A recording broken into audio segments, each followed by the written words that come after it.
Steel boots stomping, crashing the floor. Two wild yinzers kicking through the door. Loud like a jag-off at a pins game fight. Brace yourself, this ride ain't polite. Two dumb yinzers, loud and proud. Heads in the clouds, voices in the crowd. Chaos brewing, they don't play nice. Hold on to your iron and grab your prime anti-slice.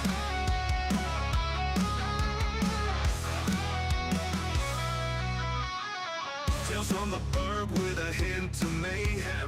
Pierogi powered, nothing can constrain them.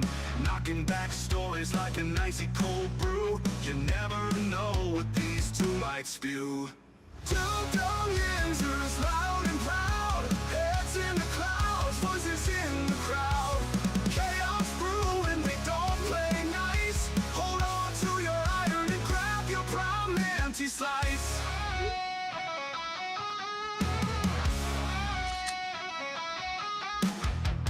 From the burg with a hint of mayhem. Pierogi powered, nothing can constrain them.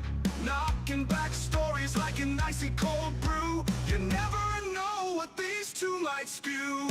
Two dumb yinzers, loud and proud. Heads in the clouds, voices in the crowd. Chaos brewing, they don't play nice. Hold on to your iron and grab your prime anti-slice. Rivers collide where the laughs always flow.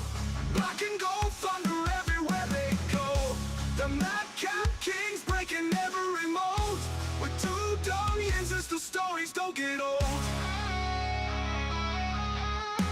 Two dumb yinzers, loud and proud. Heads in the clouds, voices in the crowd. Chaos brewing, they don't play nice. Hold on to your iron and grab your prime anti-slice.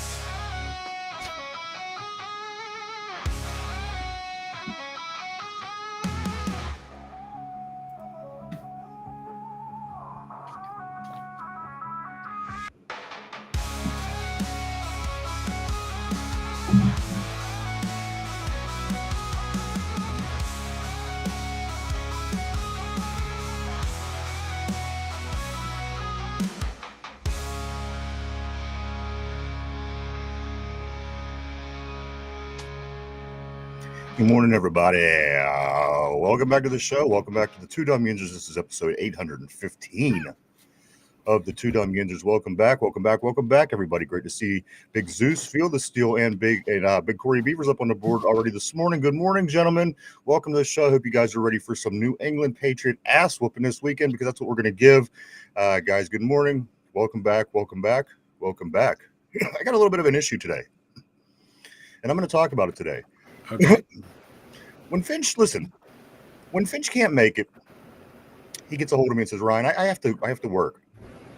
Or he says, I have to take my daughter to the dentist. And this is totally acceptable for me, because I don't have to plan around, I don't have to write for Finch and questions and bits and just anything, whatever the case may be. And I say, thank you for that, by the way. Thank you. And I thank you, because you get a hold of me and you let us know. This is what friends do. And this makes my job a lot easier. And so anyway, let me fast forward. So Derpy texts us all this morning in our group chat, and he says, guys, am I on the show today? Well, let me start by saying about 6 things before we get started. He's supposed to be here every day. And the thing about Derpy, he doesn't have excuses. He's either just, he's not, or he doesn't show up, or he says he's going to be here and he doesn't show up. Again, if he had a job, kids, anything like this, and he came to us and said, you know what, this is what I've going to, but there'll be, a week will go by, and then he texts me, am I on today? You're on every day. He has asked me so many times. He'll send me a private DM. Hey, man, do you think they like me being on the show anymore? Do you think they want me on the show? And I'm like, dude, all you have to do is ask for the link. Like, just get in the chat and just say, hey, can I have the link for today's show? And boom, you're on. And I tell him that every time. I say, Derpy, you're always invited on. I've had that conversation with him a few times. Yeah, for 3 years with him. So what's the problem? So from now on, I'm being serious. This isn't a hoax this time. This isn't a farce. I want a doctor's excuse, a note from his mother. At the least, I want to hear that his dog ate his homework. I need something from him from now on. So whether you're listening or whether you're not, Derpy, he sent me his pics, but I don't know what the hell, what does he have going on at this time of day? Every day that do you want to be on or do you not? That's my question. The next step is holding a tribunal here on the show where Mike will try to prosecute and get Derpy thrown off the show. And Finch is going to have to be the goodwill ambassador and defend him. Damn it, don't put me in that situation. So this is the next step, Derpy. Again, you want to be on, you're on. If you don't, then don't. I mean, one way or the other. Fuck. Work right now. Just get back in the show right now. Work with me a little bit. I mean, come on. I'm not an asshole. I don't demand things of Derpy that, okay, I'm an asshole. I'm going to say to me. Yeah. Mike and I thought the exact same thing. But you're our asshole, damn it. At some point, let me know what the hell's going on. And don't text me on pick day and say, am I on? And then a half hour later, send your pics. Again, I just don't think that's acceptable on any level, whether you're at a job, whether you're with a group of friends.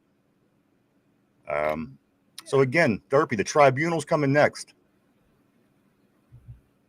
And I'm going to have a black robe on and a gavel. Well, maybe a hammer. I don't have a gavel, but you know what I'm talking about. So Derpy, I need you to listen, and I need you to listen good. Get your shit together. Because we're going to go on regardless. And we want you aboard. And I told you 10 million times you're on every day.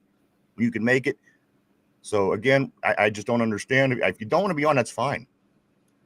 Remember, Derpy, what's the best ability? Availability. Yeah, and that's why they play. That's why they play 280 days, right? Or whatever it is how many shows ever we do a year. Exactly, guys. So again, sorry to bother everybody with the burden on the show, but there's literally no reason for him to be on. Again, either you want to be on or you don't. Either way is fine. We're going to continue to do what we do. But again, give me an excuse. Give me something. And you know what his excuse was during the off season? I'll come back in football season when the Steelers are back playing. How many times have you guys seen him here since the Steelers season started? And the thing is, I'm not crying and moaning because I miss Derpy and I need him here. I just need to know what the hell's going on. And if you're not going to play you either want to be here or you don't. And we want you here, Derpy. And Finch wants you here. We all want you here. We like you, Derpy. So Derpy told me this morning, he texted me and said he got a brand new microphone and he was all excited. He sent me too. Yeah. See, that's what I'm talking about. I seen this. He was all pumped up. Information about it. He told me he wants to give me a call when it arrives tomorrow so we can set it up over the phone. I said, heck yeah, that sounds like a good time. We can do that. And then he just disappears. Yeah. I mean, he does his hour on Sunday night. Maybe he's exhausted. Loser.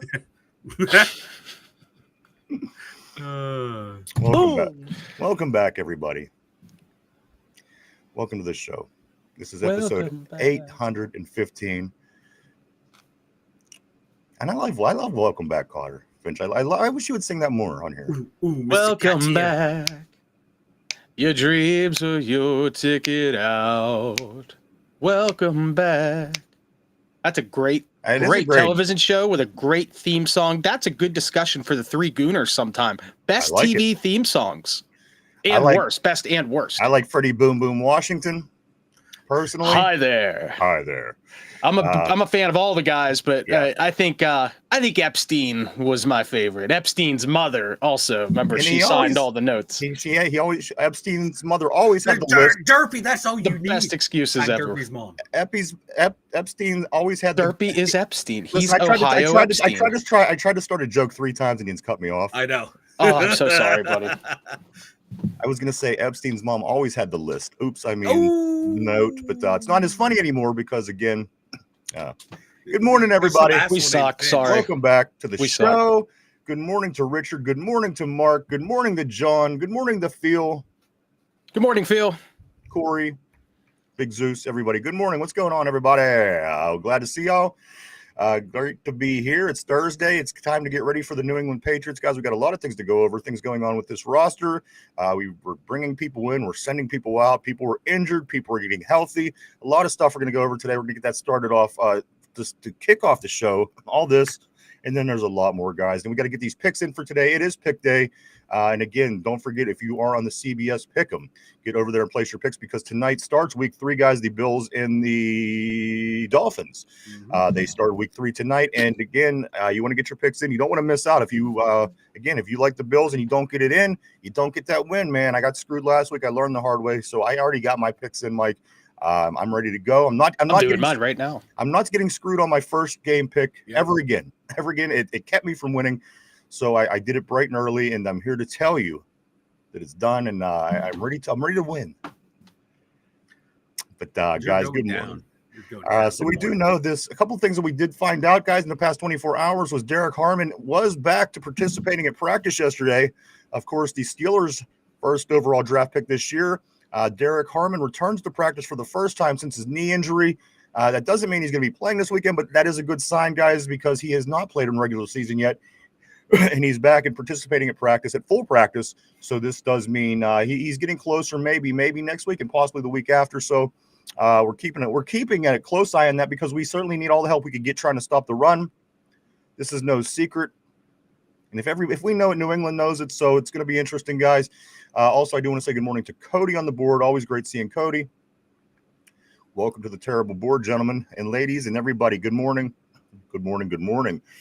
So this is what's going on with the Steelers, guys. We want to get caught up on what's going with the roster.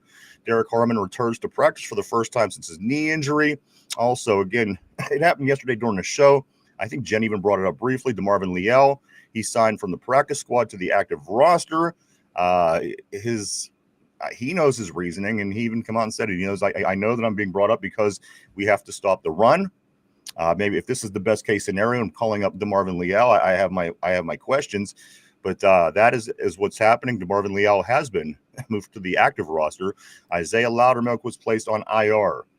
So he is out for about a month at least, we know, with his injury. So we'll see. We'll continue to keep up with that. Again, I mean, Isaiah Loudermilk is nothing to get bummed out about if he's not in. But again, with working with what you got, at some point you need to get reserves in there to spell the starters and to get keep their energy high to stop the run. So yes, it is a big injury when you look at it that way.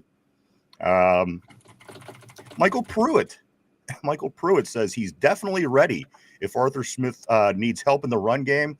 He says, call me, Michael Pruitt. So there's definitely people out there that are trying to help the situation. We know that we're having issues stopping the run. We know that we're having some issues running the ball. And this is what the injury report looked like of it yesterday.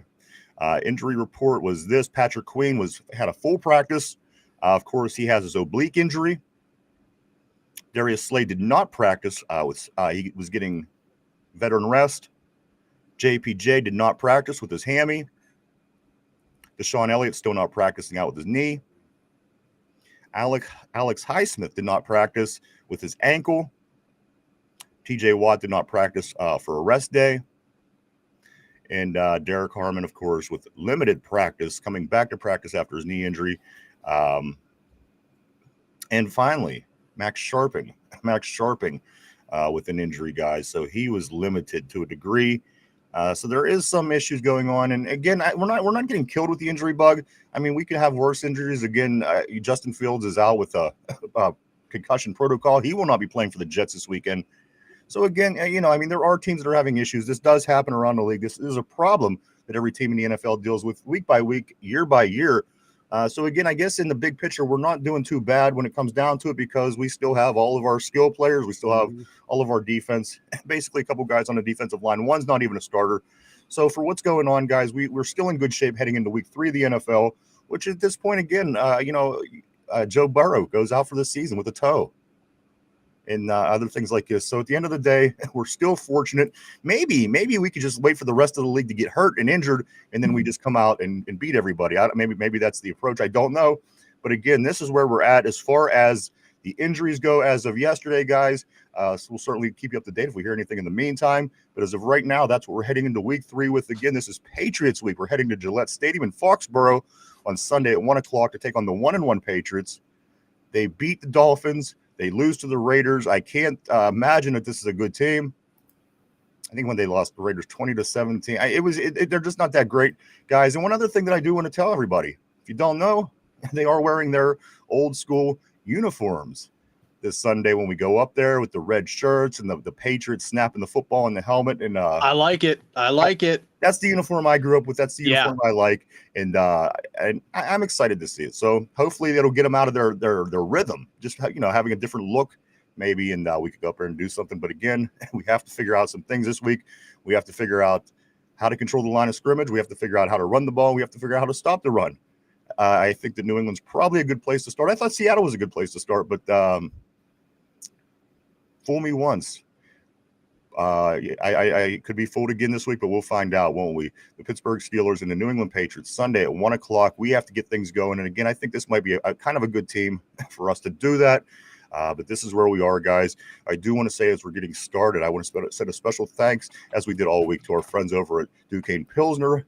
They were kind enough to include us in their tailgate posts over the weekend down at Acrisure Stadium. And I definitely wanted to make it up to them. And I told them that I would make it up to them.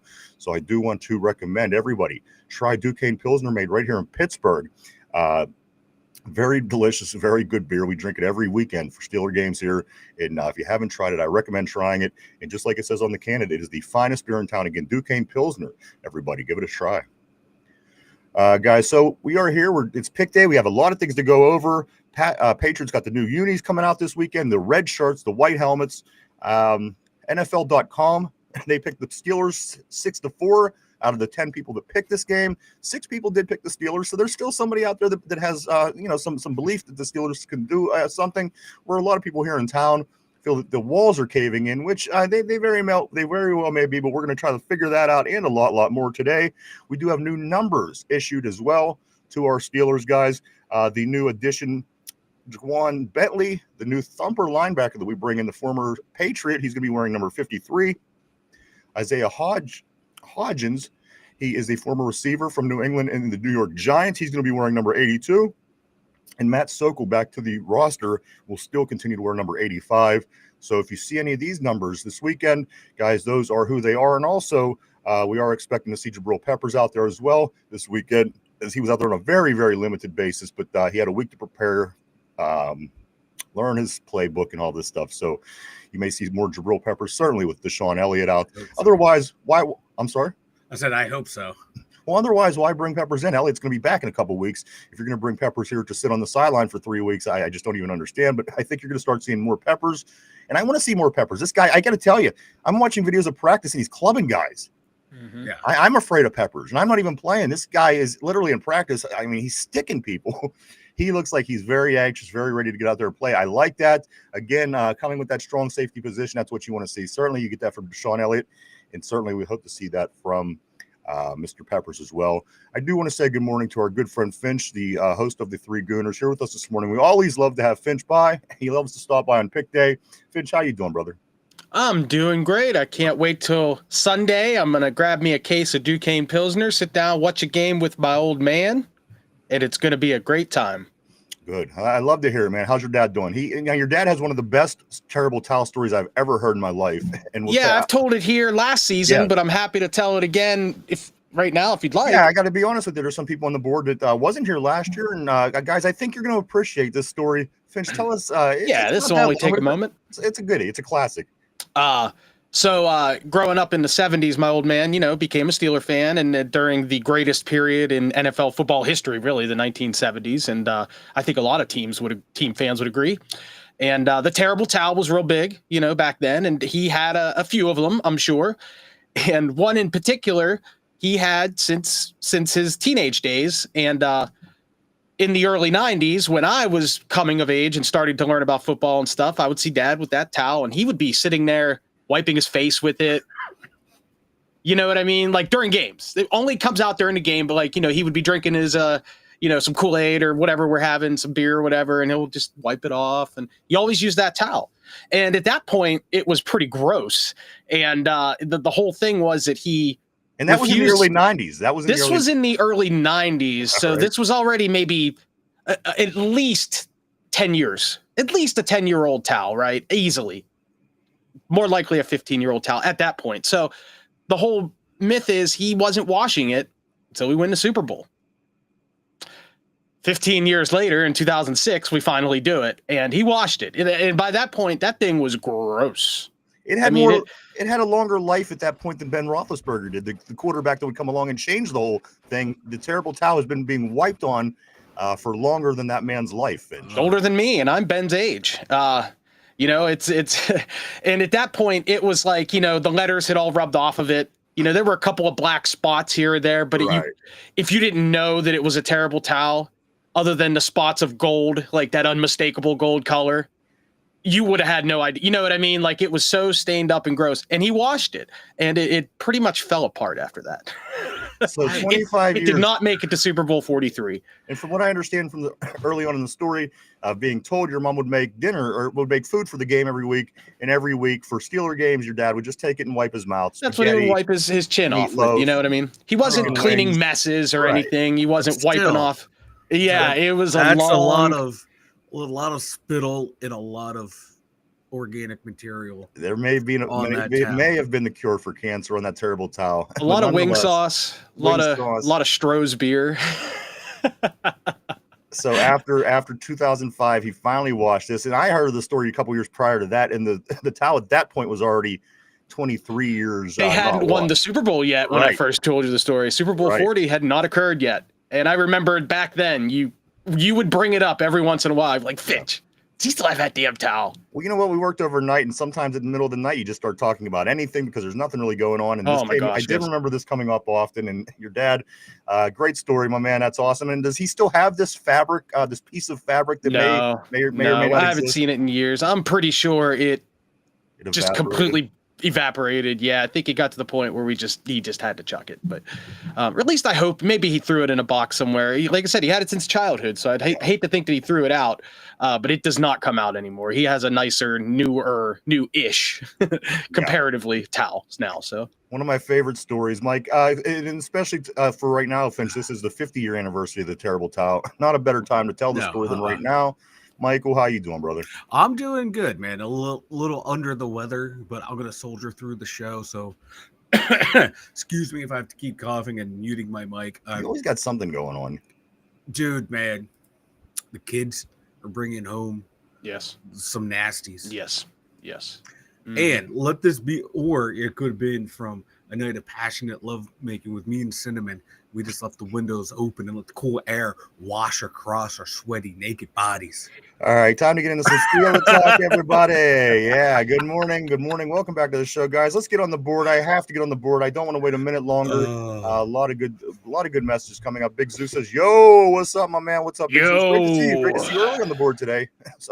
Unfortunately, he was catching the back end of the show. I'm glad to see you here bright and early today. Phil Still says, "What's up, you ping pongers?" Table tennisers, please. Table tennisers. Corey says, "What is up, guys? Who's ready for Tyreek Hill tomorrow morning when we wake up? We just might be if Miami goes 0-3 tonight, and they will go 0-3 tonight. I'm gonna go out on a limb and say that Buffalo will probably win this football game." Phil Still says, "Fincher in the house. Hey, Fincher. Richard J is week 2. Oh yeah, that's right. Richard was the biggest loser last week, and this week though, who was it this week? Somebody." I don't remember, Mike. I don't remember. We did say on Monday who the biggest loser was. Mike's microphone is the biggest loser, in my opinion. Loser?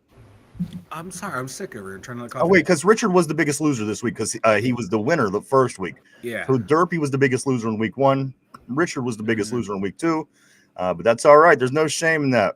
The only shame in that is sharing something with Derpy, I think. But Richard, I am very confident he'll get back in the game this week. It is Pick'em Thursday. Great to have you back. Great to have you on, Phil Steele. Big John Stud, middle name Mud. What's up, brother? On the board this morning, he says a thought from yesterday. Arthur Smith wants to use play action passes and run the ball. That is difficult when the quarterback doesn't like play action and the offensive line can't run or pass block. Is that on him?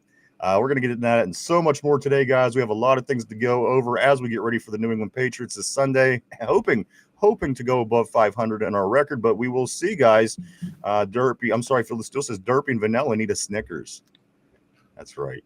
Derpy sent me a quick DM about 5 minutes ago. Would you like to see it? Hear it real quick? Read it aloud.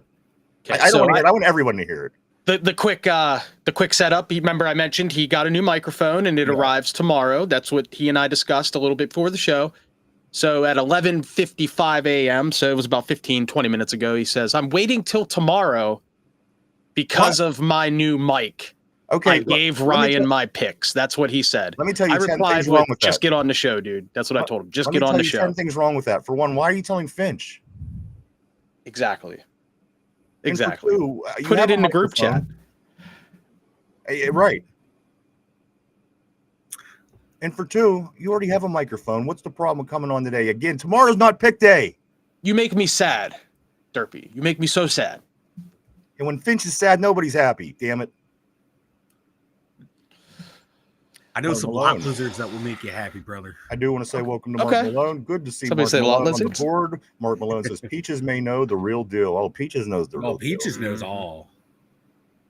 Peach pie. She doesn't know how to shave her armpits, but she knows the deal. John says, Who doesn't love a good fuzzy peach?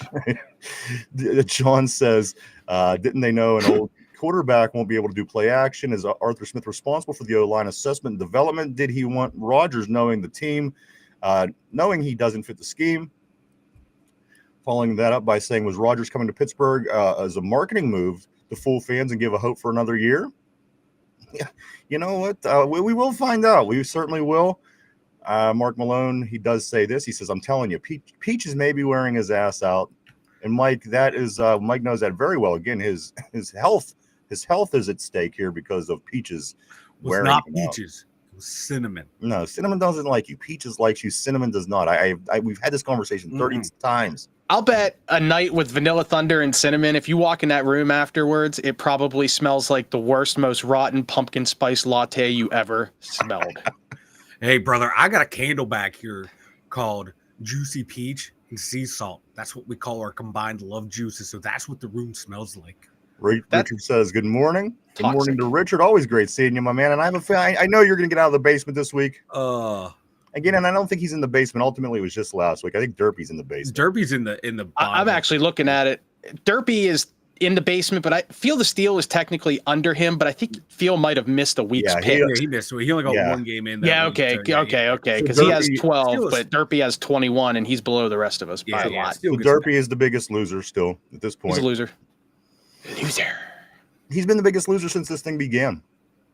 Phil Steele says, yo, Mr. Carter. That's right. Hey, Mr. Carter. Derpy's kind of like our Horseshack. No, Horseshack was way cooler. Mark Malone says, will Trice begin flushing the sand out of his vagina? Who knows? Who knows what's going on with him? He's another one.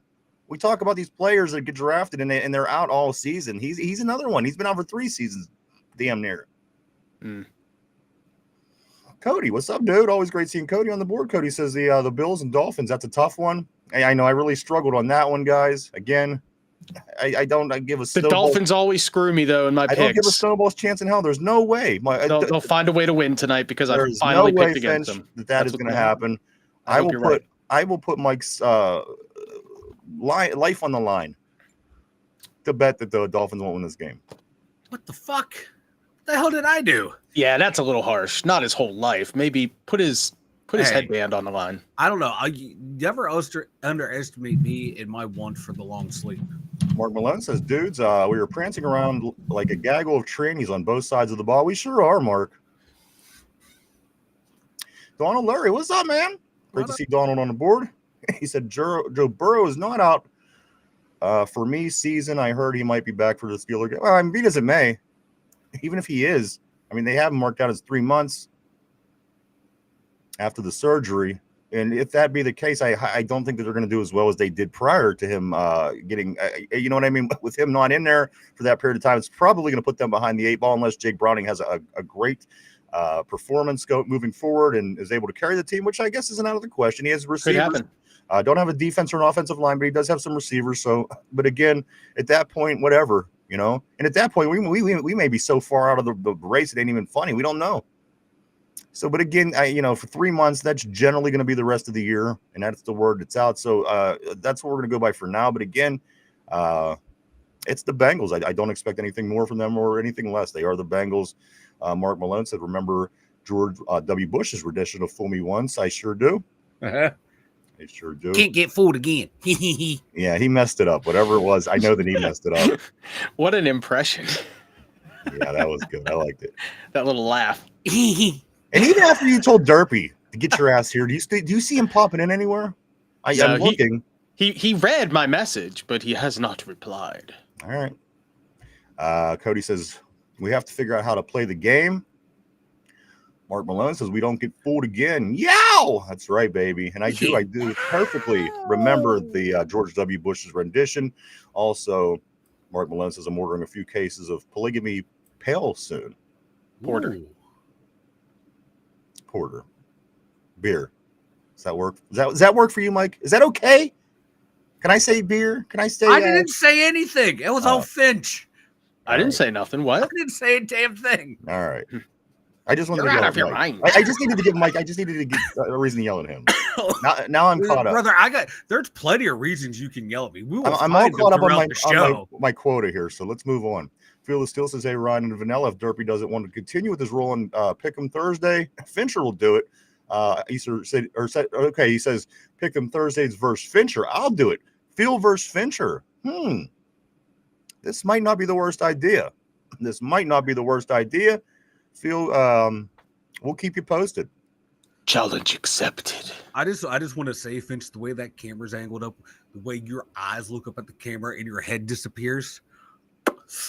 Yeah, does not look good, brother. To watch the full video, tune into the Three Gooners Friday nights at 9:30. Just trying to eat a Snickers bar. Damn. Corey Beaver says, I forgot to tell you guys, last week I found a terrible towel at Goodwill for $1. I have to go home and look at it again, but it had the red and black insignia with the grill of a hot rod on it. Oh, I'd like to take a look at that. I'd buy that for $1. Right. Also, Mark Malone says this. He says, think about what Derpy does with his towel. I'd rather not, thanks. God, the show's gone off the rails. You know what? You're banned for that comment. No, he just made the top of Schindler's List is what happened. Corey says it looks like some kind of fundraiser promotion, maybe. Yeah, probably. They pretty much have a terrible top for everything now, I think. Probably. They'll be having the new green ones also going to over to Ireland next weekend, guys. So the green ones are out. I think they're cool. Hey, why not, right? It's a collectible. Yeah, it's cool. They went to Ireland, played the very first game there, and you know what? There's a towel to commemorate it. How many teams have that? The Steelers literally have something that they can do that with, and it could be a piece of history for fans and collectors, certainly.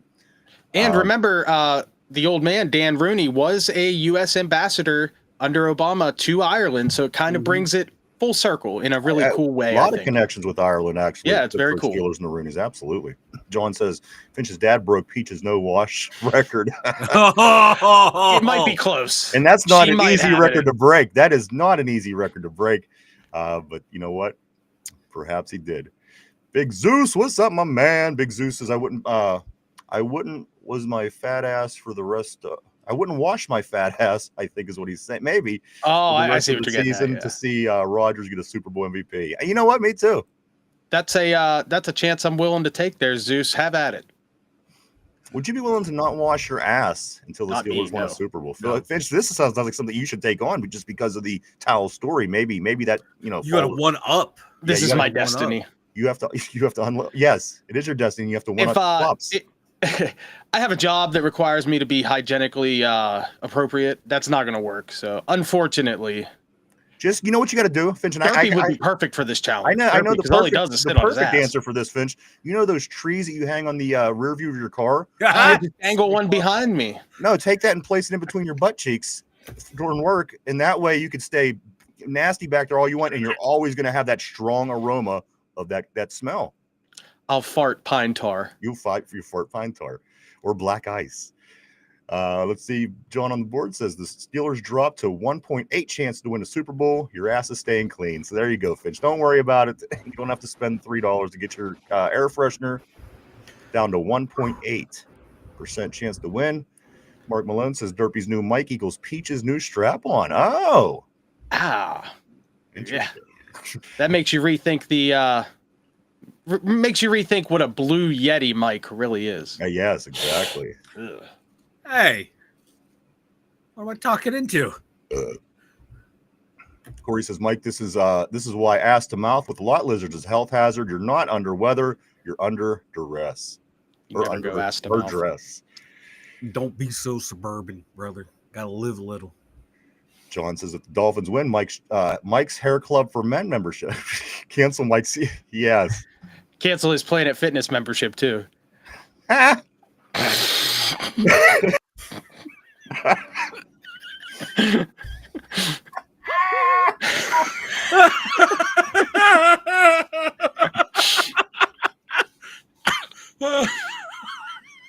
Oh shit. That was good. Cody says, can you put the link for the pick'ems in here? Absolutely. Mike, we'll put the link for the pick'ems back on the board. I'm sorry, Mike. And I do want to say, what's up, the tortilla? Always great to see tortilla on the board. Who is that? Mike can pull himself together. He will get that link up there. Yeah, I'm getting there, boys. If you I do was not expecting that. Jump on and sign up. Literally, it takes under 30 seconds, and it is free. Get in, make your picks again. Week 3 starting tonight for the Thursday night football game between the Buffalo Bills and the Miami Dolphins. Get in, make your picks. You don't want to get screwed, especially on this game. If you miss game 1 in Buffalo versus Miami, shame on you, because don't be a derpy. Don't screw us.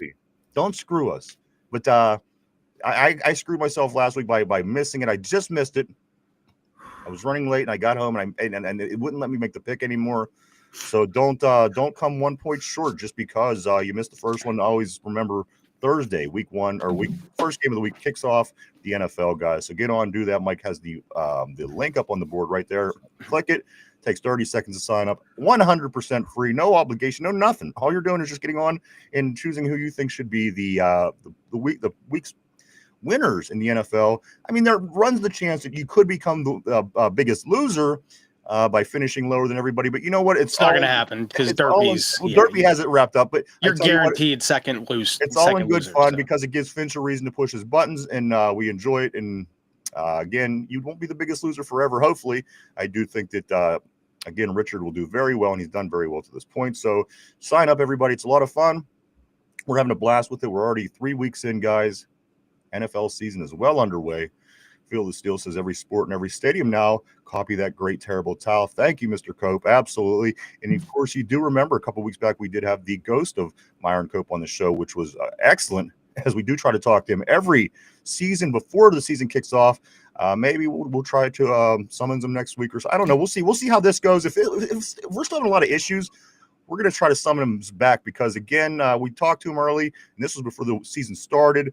Now things are going. If things don't go so well, we're going to have to get his ass back down here and find out what's going on with the football gods because, again, things aren't turning out quite how we wanted it here in Pittsburgh. But what are you going to do, right? Donald Lurie says Nate Herbig is in the last year of his rookie contract. Should two Steelers trade often injuries, Alex Highsmith, and give Herbig the extension? You know, that's a great question, actually. That's a fantastic question that I had never thought about. But you hate to say it, but Alex Highsmith is very injury prone. When he's in there, he's great, but you got to be in there. Yeah. Like Derpy, what's the best ability, Mike? What was the catchphrase you said earlier, Mike? There it is. So, Mike, I'm going to turn this one over to you. I think this is an excellent question. I think there's a good reason to make what Donald's saying on the board happen, and I also think there's a good reason not to do why Donald is saying on the board. Mike, I'm going to pitch the ball. I'm going to lateral it over to you. Give us your best opinion on Donald's comment. I would do it, but you better hope that Herbig can stand up against the run on that side. Because right now, at this point in his career, he is just a blitz specialist, and they're going to run to that side. And they're already running to that side. They're running to that side more now that Highsmith is out because teams don't want to run to Watt's side. So if you trade him, you better hope like Derek Harmon can solidify that side of the field and eat up blockers in the run game, and Herbie can improve as a run stuffer on that side. But I like him as a pass rusher opposite TJ Watt on that side. It's because of how quick he is. He's not going to beat you with power moves, but he flies around that edge. But I just don't know how he would hold up as an every down starter. I'm willing to give it a try. and he probably, hopefully, will be out there more than Highsmith has been recently. But Herbig got banged up a little bit this year too. That's just his first injury, whereas Highsmith, now they're starting to compound as he gets older, and his cap hit going up the next 2 years. I'd consider it and see if you can get, that ever elusive wide receiver too. Get that ever elusive, I don't know, maybe get a 3rd-round pick for him because he still has 2 years left on his contract. If he can stay healthy the rest of the way, maybe a team will be stupid enough to give you a 2nd for him. I'd go ahead and do it. I'm not. I got to be honest with you, Mike. I've never been a great fan of Alex Highsmith. I was sold on the fact that he might be a good run stopper, and I got to be honest with you, Mike. Looking at the numbers since the past couple of years, especially to his side of the line, they haven't been great. But one could say, well, he's not really over there much. He has a lot of injuries. Well, that's a bigger problem for me. The fact that he's not even in there. So again, Mike, I was a Bud Dupree guy. Whenever Alex Highsmith came and then they gave him the contract, I was against it. I'm not married to Alex Highsmith. However, you make a great point because, if you give Nick Herbig this job and he's sized down. I mean, he's I don't know, probably about 80% the size of Alex Highsmith. And how does that translate into run defense where as you said, Mike, he is specifically a specialist at being a pass rusher. So you know what, for Donald's question, I don't know that there's a really good answer to that. I'm not for continuing to give Highsmith money. I'm just not, because he's going to want raises in the way the league goes and all these kind of things. So, I'm not in love with the idea of Highsmith. Again, he's been very injury prone these past 3 seasons. And that's a very good question, Donald. I mean, how do you answer that? I'm thinking you look outside the box and you look at free agents, maybe go young in the draft, maybe in the 3rd round or something like that, and try to find somebody at that position that you could develop. Again, that's a really good question. As Finn said, Donald, again, I don't know the right answer to this, because I think one way or the other, you kind of hurt yourself. Again, you keep Highsmith around to stop the run. Well, I mean, how many more injuries can we take with this guy? Or you could go Alex Highsmith, and I mean, the guy he's considerably smaller than Highsmith. He hasn't shown to be a great run stopper. He is a pass rusher. So very, very good question. And I don't know, Finch, do you keep Alex Highsmith around next time around? Do you? No, I mean, it's all about the money, right? If man, it's tough. I just punched into Google right here real quick. The Steelers currently are set up for 12 draft picks this year. Yes. Yeah. That's a pretty nice number. You have to factor that into your thoughts too, right? There's a good chance we can pick up a guy who can fill Highsmith's shoes. And if that's the case, maybe you do keep Highsmith. Is Jack Sawyer that, instead of going out and drafting somebody this year? I'm just seeing it on the board. Mark Malone said is Sawyer. I see it there as well. Could he be the dude? I can't form an opinion on him. I don't know enough about him, to be honest with you. I haven't seen him. The way he played last week, as he got more and more playing time, he's showing flashes he could be that guy. So why does that prevent you from going after that position, Mike, in anywhere between the top 5 picks out of your 12? No, God no. Because we're seeing now, premium rushers in this league. We saw it last week, and we saw it the week before, that getting pressure on the quarterback, getting pressure on the running back can change a whole hell of a lot or change the whole complexion of the game. So get those guys. The top 3 positions used to be quarterback, left tackle, cornerback. Now you might want to throw DN/edge rusher in that mix as well, for how pass happy the league is. You need the guy that can get in there. So I would spend it if there's a guy there, get one in the 2nd round, or one in the 3rd round. But Sawyer showed last week limited fucking sample size. Can he do it over the long haul the way Highsmith did before he started to get injury bug? I'm not a big Sawyer fan, but if he continues to develop the way Highsmith developed in his career, got better year over year, and then earned that decent contract, I'm okay for it. Mike, is it a good sign that Jack Sawyer got his interception in just his 2nd NFL game? Again, he played it. You have 1 complete game to start the season off against the Jets. Jack Sawyer comes out and gets his first sack. Mike, are you encouraged by that? Again, yeah, I'm encouraged. The guy that gets paid 2nd highest most in the league, that's a not quarterback, he hasn't had a sack, Mike, since last season. The guy has 2 sacks in the last 7 games. So Jack Sawyer getting one early, I think it's be somewhat encouraging, Mike. And again, what does that say about the guy that's the 2nd highest paid amongst non-quarterbacks in the league not getting any sacks? I don't know what that says about him. But again, Jack Sawyer, Yeah. again, if you're looking for the next play, the next move, the next guy behind Highsmith, that has to be an option, guys. It has to be. He all preseason he did not show like any explosiveness at all. Didn't really show much against the Jets when he got out there, but this game he was flying off the ball, and that sack he had, that I love the way that play ran. Like TJ Watt drew 3 guys, and we've been screaming, can someone shoot up the middle and make a play? And Jack Sawyer come flying in there like he was shot out of a cannon. If he can keep that explosiveness and be consistent with it, not have a game where he's jacked up, ready to go, and play in other games where he looked like he's running in quicksand, sign me up for it, brother, because he looked like he did in the playoffs for Ohio State, playing at a high level with a high motor. And yeah, he still has a lot to learn, but he's showing an instinct to find the ball and a willingness to get in there and get his nose dirty. I'd play more and more as the season goes on. See if he Which I think is naturally going to happen. Yeah. So we hope to see the production more and more as the show goes on. Finch, Yes. I need you to do me a big favor. Tell Derpy good morning for me, because I'm not talking to Derpy right now. Hold on. I got it right here. You ready? Yeah. For one, F you. No, that's the wrong button. Tell him good morning. Oh, good morning, Derpy. Beep. What did he Good say? morning. What did he say? He said, Okay. Yeah. All right. Let's move on. A lot of good comments on the list. I'm gonna go right here to Cody. Cody says, "Is Joey Porter Jr. injury prone because he's always injured too?" You know what? I thought that with his size early on. As a matter of fact, I thought he would be injured more because he's kind of a stick man. And I noticed, he may be developing some tackling skills and maybe some strength since he's been in the league. But my concern early was that he was going to be injury prone. I mean, he is. He's a tiny guy. He's very, very skinny, and you could tell when he tackles. These guys kind of pull him for the most part because he's light. He's a light guy, but he hasn't been as injury prone as I thought that he was going to be. Let's let this play out. Let's see how his hammy goes. Again, these hammy injuries, they're not the same anymore. You used to rub it out, get the guy back out on the field. Now it seems to be a month on a hamstring. So we'll continue to monitor that. But I don't think that, again, I was suspicious that it was going to be this way, or that this would be the case. However, I haven't seen that. This is an injury. We will follow it. But again, Mike, was there any injury issues, in Penn State with him?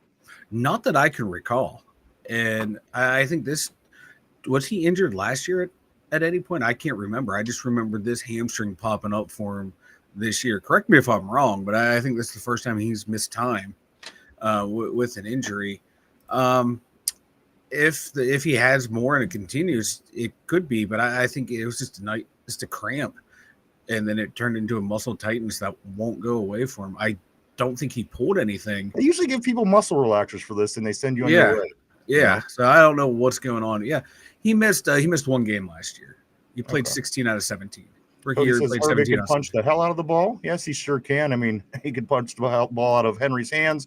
Yeah. There are guys on the team that are good at that. There's guys that are better. But again, I don't know if that makes the question any easier between Herbig and Highsmith. Again, I just think it kind of is what it is. One guy could probably play on the run. One guy could play on the pass. I don't know if that's going to be the deciding factor for any moves being made going forward. I would think that somebody like Jack Sawyer is more he's more involved in that decision just of where he's at.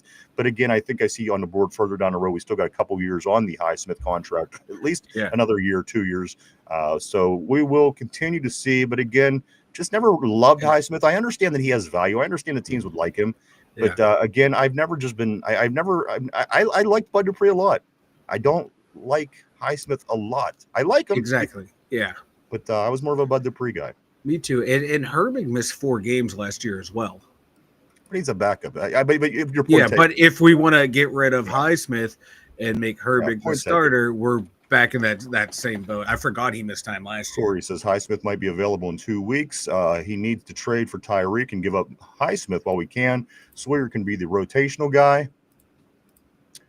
John says Herbig isn't a run stopper. Khan got lucky with Claypool, but other teams should know about Highsmith's injury history. Looking for a mark isn't the answer. Corey says the guy we got from New England can beef up the run D. He's everywhere near the running back. And you know what? I love that. That's what we needed. We needed the Lawrence Timmons the LaVon Kirkland minded guy, the guy in the middle that just gets his hat on the ball and he's there all the time. I'm not saying that the guys that we have can't. I'm just saying that they don't and they haven't. I do think that Peyton Wilson's numbers are going to, or his snaps are going to go down because, again, his performance hasn't been great. I do believe that Patrick Queen really gave it his everything with the oblique injury this past week. I don't think it's going to affect him, but I do think with the thumper coming here with Mike, the name is Bentley. With Bentley, who knows coming in for the first week what the action for him is going to be. But again, moving forward, you think that he would have to be a lot more. He'll be participating a lot more in his defense moving forward, Mike, especially if the stopping the run continues to be a problem like it is. Again, 100 yards given up in the first 2 games of the season. That's very unstealer-like. It's not the sign of a good football team, I can tell you that. It's certainly not the sign of a good defense. So, Mike, I think that the moves are going to start happening. Again, we're going to see Bentley to a degree. I don't know, again, how much they will play him after only being here for 3 days, but I think you will start to see that train move. And if Peyton Wilson doesn't make good on his time in there, you might continue to see that happen, Mike. I think so too. And I don't think we're going to see a lot of them this week just because I think they're like his football shape, getting back into that conditioning to play football. I think that was one of the concerns I saw. But back to the Steelers' run defense for a second. I was just looking at some charts and graphs. Like, we're one of the worst in EPA per rush against us. We're 24th in the league. Success rate, 18%. But get this, stuffed run rate, we're 7th in the NFL. I don't care. So when we get there to make a play, like I said, a lot of the stats and the analytics, when you look into them, it's. So you're trying to say this run defense is better than we're saying? No. I don't think that's what we only know how to tackle at or behind the line of scrimmage. It's weird, I think that's a deceiving number. It really is. Yeah, I know. That's what I said. Like when you go start looking at the numbers, it's like sometimes providing we could numbers don't match. Providing we could win the line of scrimmage, that's a good thing. But we can't win the line of scrimmage. Yeah, exactly. But also too, we're one of the worst teams for missed tackles this year. But yet we're the best at the stuff rate at the line of scrimmage sometimes. So these numbers start not making any sense. You want to know the difference? Because these guys are getting in the holes, they're getting in the run lanes, and they're stuffing the run. Once the guys get beyond the lane, beyond the first layer, it's a different game. We're not. That's what a guy like Bentley is supposed to do. They're supposed to be that LaVon Kirkland hat. They're supposed to be that Larry Lawrence Timmons hat and have their hat in the hole as the ball is coming through. Neither of these guys do that. Neither of them do it well. So they're hoping they get that from Bentley. And the numbers that you're talking about, they'll increase if you get that guy to play that position right. We just aren't playing the position right. And again, I question Peyton Wilson's tackling. I'm not saying the guy don't give 130%. He really does. Peyton Wilson's all over the field. As a matter of fact, he's always the guy chasing the guy that broke through the second layer down and making the tackle. I don't know if I like the fact that he's always the chaser. I mean, why isn't he involved in, before the guy makes the break? But again, the guy does, I don't put it against Peyton Wilson because he don't try. I just don't know if he's developed to where we want him to be. Again, he's was a rookie last year. We already had the green dot on him. We already had him starting at that position. Again, development. Some guys you won't let play a position for 3 seasons. Mike Tomlin won't because they're a rookie. And then this guy gets right in. And again, what are you seeing with that? Again, what you're seeing with Peyton Wilson. I have a hard time believing the guy knows how to really tackle. All I see is him grabbing a guy by the waist, picking him up, and body slamming him. Yeah. Again, if you do that every once in a while, okay, that's fine. Makes the highlight reels. But I've never seen anybody do that every single time they made a tackle. That's a concern to me. It should be the concern of the Steelers. And at some point during practice in the last year and a half, this should have been brought to the attention of somebody, and somebody should have said, bro, this isn't going to work. You tackle like shit. It takes you 4 seconds to tackle everybody. You lift them up in the air, then you have to slam them down to the ground.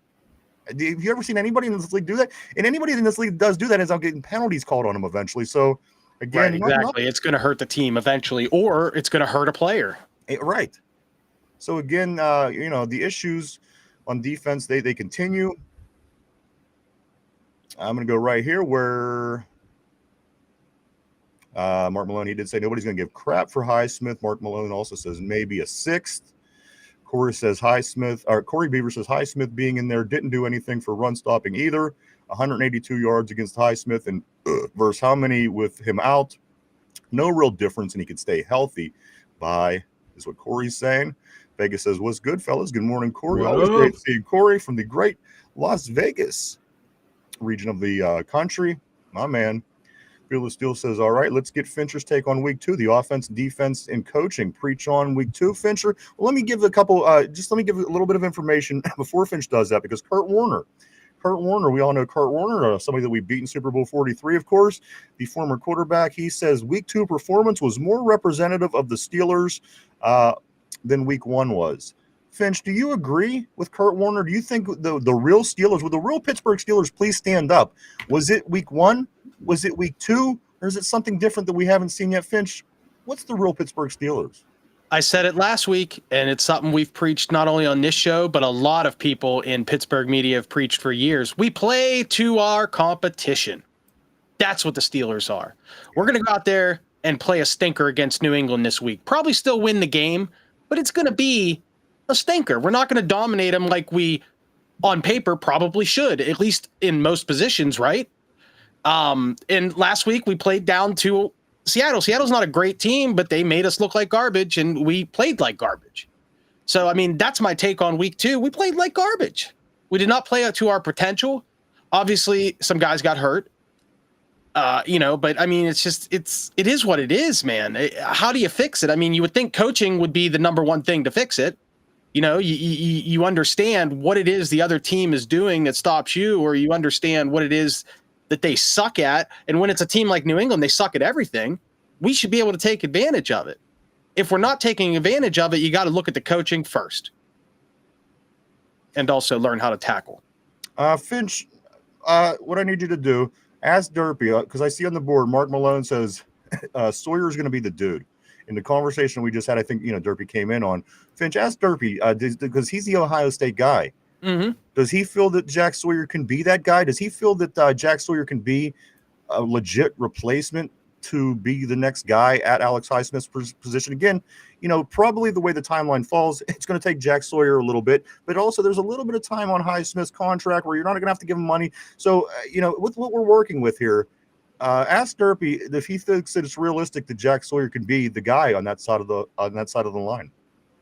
Hey, Derpy, can Jack Sawyer really actually be the guy on that side of the line, your Ohio State guy? Can he fill in for Highsmith and stay healthy and play well enough to earn a position? Probably better than a Penn State guy. You know what? Derpy's working his way back into my good graces. He said, Ryan, better than a Penn State guy. Oh, yeah. Wait, yeah. Oh, okay. Derpy's working his way back into my good graces, Finch. Yes. Tell him that. Derpy, he said you're working your way back into his good graces. Keep up the great comments. I'm glad I have his blessing. He's glad to have your blessing. All right, tell him that I'm excited about hearing his new microphone. Derpy, he wants to hear your new microphone tomorrow. He says he's very excited. It's giving him a hard on. Well, it doesn't have to be tomorrow. I might have to push it back now. Well, Derpy said, he wants to throw it back now. Yeah, that's what I heard too. I heard he wants to push back on it. I do want to say this because Derpy has it coming tomorrow. I won't, I won't get mad, but Derpy, he says you have a coming tomorrow. Just do know that I can't wait. I cannot wait to hear this, guys. Let's move on though, because we have a lot of things to still go over. Thank you, Finch, the Goodwill ambassador here on the show. Let's go right here where Cody says, I want Will Weeks or Harold Perkins from LSU, either both, get at least one. Mike, these names, Will Weeks, Harold Perkins, fill me in. I don't know a whole lot about them other than like when I watch some pregame shows, they've been talked about. I haven't started a deep dive into the NFL, into college, like who's who. So I apologize. No, you're fine. And that's why I asked again. Of course, yeah, I was like, I've heard their names talked in good regard. But do throw in a little bit of detail on that, Cody, because these two names we're not that familiar on. I'm sure we'll hear a lot of them and learn about them a lot moving forward. But give me a little bit of detail on them, and we'll certainly comment. Mark Malone, I think he's signed through 2027, talking about, of course, Alex Highsmith. Hold on, I have his contract. Yeah, 2027. Ain't that what he said? I was okay. All right. He said he thought. Have a beer. Just relax over there. Let's see. Oh yeah. By the way, Mike, if you have a beer, make sure it's a Duquesne Pilsner, guys.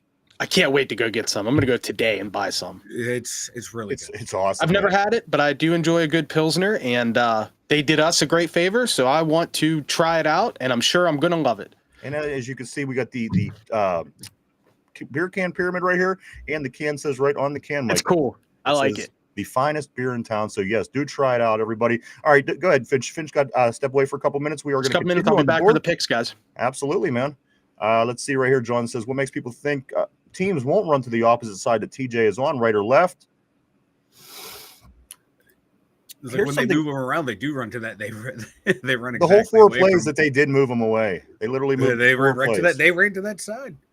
They literally moved them 4 plays. So, I mean, if you're, I don't know. I mean, is this going to be some? The point is, I mean, is it going to be something they're going to do? I don't know, because again, four plays are the amount of plays that he got moved out of that side so far. Mike, a couple other things here. Patrick Queen says there's no panic. There's no panic with the Steeler defense. And again, I wouldn't expect the Steeler defense to be panicking. They're the pros. Yeah. They're the ones that have to handle it. But Derpy, is there panic? Are you panicking a little bit about this Steeler defense so far, or is it still just too early? Maybe we'll come around and do some great things. But are you panicking yet?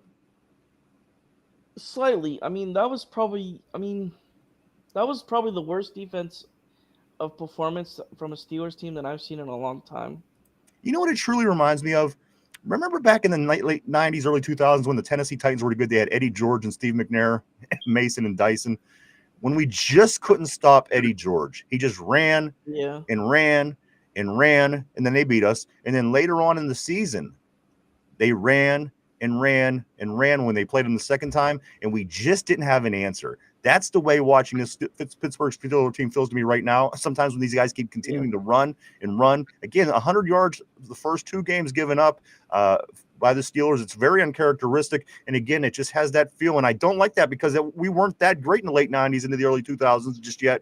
And I do remember this is what it feels like when they just take the ball and they shove it down your throat over and over and over, and there's nothing that you could do about it. All you got to do is try. And again, it's just too much. I hope that that's not where we're at with the team that we assembled.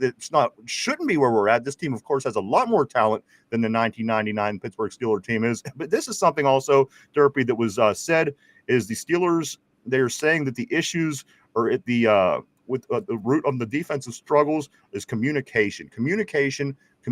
Are you guys buying this? The communication is the key to the struggles of the Steelers defense right now. Mike? Oh yeah, go ahead, Derpy. Go, Derpy. Go. I feel like most of the team is old and washed, but hey, what do I know? Mike? I think communication is playing part of it. Going back and watching some of the cut-ups I've seen and breakdowns of that touchdown that happened this week and explanations I have read, it sounds like Slay was supposed to peel off his coverage, I think it was Thornhill to take his crossing receiver, and Slay should have provided underneath coverage with Ramsey to where that receiver coming across the field would have been bracketed, because they saw that they got beat against the Jets, and Slay was supposed to break off to cover underneath because they were expecting a team to do that, and they were hoping to get a pick or a pass breakup on that to bait them into that throw. And it sounds like miscommunication amongst the guys in the secondary caused that play. So miscommunication, yes. Guys not playing up their potential, yes. Coaching, yes. So it's all playing a part. Team of unks, yes. A team of what? Of unks. Yes. Of unks. Let's see. Let's move on a little bit here, guys. And I'm not trying to be a hater, but that's just the realistic. No, you're fine. I'd say. I'm going to go right here. Cody says Sawyer lines up on TJ's side. Vegas says Sawyer, the third best ever Steeler to be named Jack. Well, I mean, he has the opportunity. His name is Jack, and he's a Steeler, and he's a linebacker, so he has the opportunity. Whether he makes good of it or not, we'll find out one day. I'm trying to think of guys named Jack on the team. I mean, there's Ham and Lambert. They're two that pop into my head after that. I think that's the funny part. Of yeah, statement. I know. By default, my brother got it. See, Mike gets it. Well, Mike got it all right. Phyllis Still says, Super Freak 92 says, we're the fudge are the defensive schemes. Tortilla says, just line TJ up 30 yards off the ball like Minka last year. Phyllis Still says, the Derpy chirp. Mark Malone, yeah, Bum Smith is signed through 27. Let's see. Yeah, you're right. Bud Dupree had one good year, but how many years is Highsmith stayed healthy? and had a good year. I mean, yes, he's solid. He's not a bad outside linebacker. Should have traded him when we had the opportunity. And that's what I thought too. I think there's definitely something better out there. But again, we're going better at every position, and look how many more games we're winning because of it. I haven't seen it yet, so maybe who knows at this point. Cody says he was injured last year and the year before. He's been injured for years. He has this vagina injury. I mean, his hamstring injury, or not the hamstring. What is that? Your groin. He has this groin injury every year, and it doesn't go away. You want to know what's funny about Highsmith? What's funny about Highsmith? He was literally the only one making an impact last week against the Jets. Yeah. He did have a sack, didn't he? I think. Also, Mike. Mike did say Herbig no good on the run. Roberts was him. Oh, Landon Roberts was the man, dude. I would love to have Landon Roberts. Talking Robinson, Mark Robinson, the linebacker. On the next one, he says, "Do we still have Robinson?" He did. We released him, and I believe he's a Patriot. I believe he's on the Patriots. We'll be facing. Squad? He'll be on the team we're facing this week. John says Steelers D last 10 games, 27.5 points per game given up, which is 28th in the league. 375 yards per game given up, which is 29th in the league. 10th consecutive game allowing over 300. Longest streak in the NFL. Donald Lurie says Joey Porter has only missed 2 games in his short career. How is he injury prone? I don't think anybody said he is. I mean, we were just trying to figure out what's going on with him.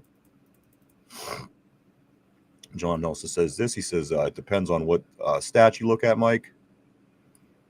Also, Mike says, but Tomlin is a great coach. I think the tongue sticking out was maybe representation of tongue in cheek, maybe on that comment. Cody says, I have a conspiracy theory. Tomlin doesn't like playing rookies. For the last 3 years, we've had a rookie sit out all season. We will be lucky to see Harmon this year. That's what I'm saying.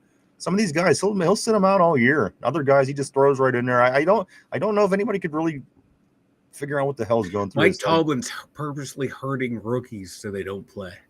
Oh, he's not developing them great. I can tell you that. Hurting them. Okay. Well, is the fact that they're not being developed correctly, it could be an indirect way of hurting them. He's hurting them. That sounds. Let them play.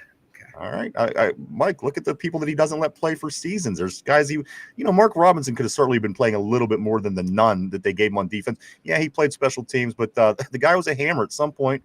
Again, you could argue what Tomlin's doing. I don't know if it's hurting, if it's indirectly hurting. But again, some of these guys just are not developing. They're not developing on this team, Mike, where other teams go and they develop from rookie year up. The development's been garbage, I'd have to say, for about 5 years now. Can I say something? And it's interesting to see where this is going to go moving forward. Corey says at Donald, people have a short memory. He's on the injury report a lot throughout the years, dealing with the soreness, but not real injuries. That is a good point. Cody also says this. Look at the tackle percentage from first last year to last this year. How does that even happen? It's not even first to sixth. It's not first to 12th. It's not first to 23rd. I mean, it's extreme opposite. How do you explain this? How do you explain this? And you get a better team. You bring in half the players that you didn't like. You bring in people that all have superstar names at this point, and how we're last. What is going on? Harmon will play. I know he practiced yesterday. He was limited, but he's ready. He will play eventually. I don't know if it's going to be this week. John says some folks here write Tomlin is still my guy. My thing is this: what do people love about Tomlin at this point? What is it that you love about him? What do you love about Mike Tomlin? The people that do love him, I'm curious to know what you love. I mean, maybe you still like the guy, but to anybody that's just all aboard on Mike Tomlin at this point, I don't get. This is late stage Chuck Noll. This is stagnant. I have something to say. This is stagnant era, not getting better at all. At some point, you have to start getting better every season and showing improvement. When was the last time you seen this team show improvement, Finch? To think that he's not in that point of his career where it was just stagnant, stale football for about 5 years before it was over for Noll. That late stage Chuck Noll comment got me, dude. You got me with that. It's so perfect. You nailed it. Late in his career, he also had some pretty great players on his team. Remember Louis Lips, guys like that. Sure did. Um, It's the best I mean, defense in the league. Harvey it's Nickerson, Greg Lloyd, David Hardy Little, Nickerson, yeah. DJ Johnson, Carnell Lake, Darren Perry. He had a really good defense in those last few years. Rod Woodson. I mean, couple of the greatest players ever in Steeler history. Yeah, I hate to say it, but you nailed it with that comment. I'm still kind of like, see, Tomlin played it right. He went out on, or not Tomlin, Cowher played it right. He went out on top. He did. You know what I mean? He knew when he hit his pinnacle. Yes, he had the 800 or the 500 season, the 8-8 the year after the Super Bowl, but he went out on top. The thing that was running through my brain when you were asking the question until you made that comment was the reason people love him so much. I should say the sports media, for the most part, loves the guy. Yes. And it's because he really is good for media. He's so quotable. He says the right things most of the time. When he's upset and he says things, it always makes the headlines. You remember the whole thing when they asked him about college football a few years ago? Just some excellent, just mad Mike Tomlin quotes. We really did get into it yesterday. As a matter of fact, fans made fun of him for his quote that he made this past week. And we went on for about a dozen of these about how ridiculous these quotes. It's out of pocket. It's a little weird. Hold on. Aren't they more funny when the team is winning? When the team has no answers for what's going on, I don't want to hear your goofy analogies about fish. Look what's going on in Miami right now. Have you seen the absolute slaughter that guy, McDaniel, right? Yeah. He's taken down there right now because his press conferences a couple years ago were quite entertaining. You know, he has a little bit of a comedy routine. You know, he has a lot of swagger, you know. And this year he's trying to be himself, and it's just they suck and they're screwing up, and he just looks like such a douchebag right now. And other guys in the media are starting to attack him. Rex Ryan had some pretty mean things to say about him, called him a nerd and stuff like that last week. Tomlin's kind of that.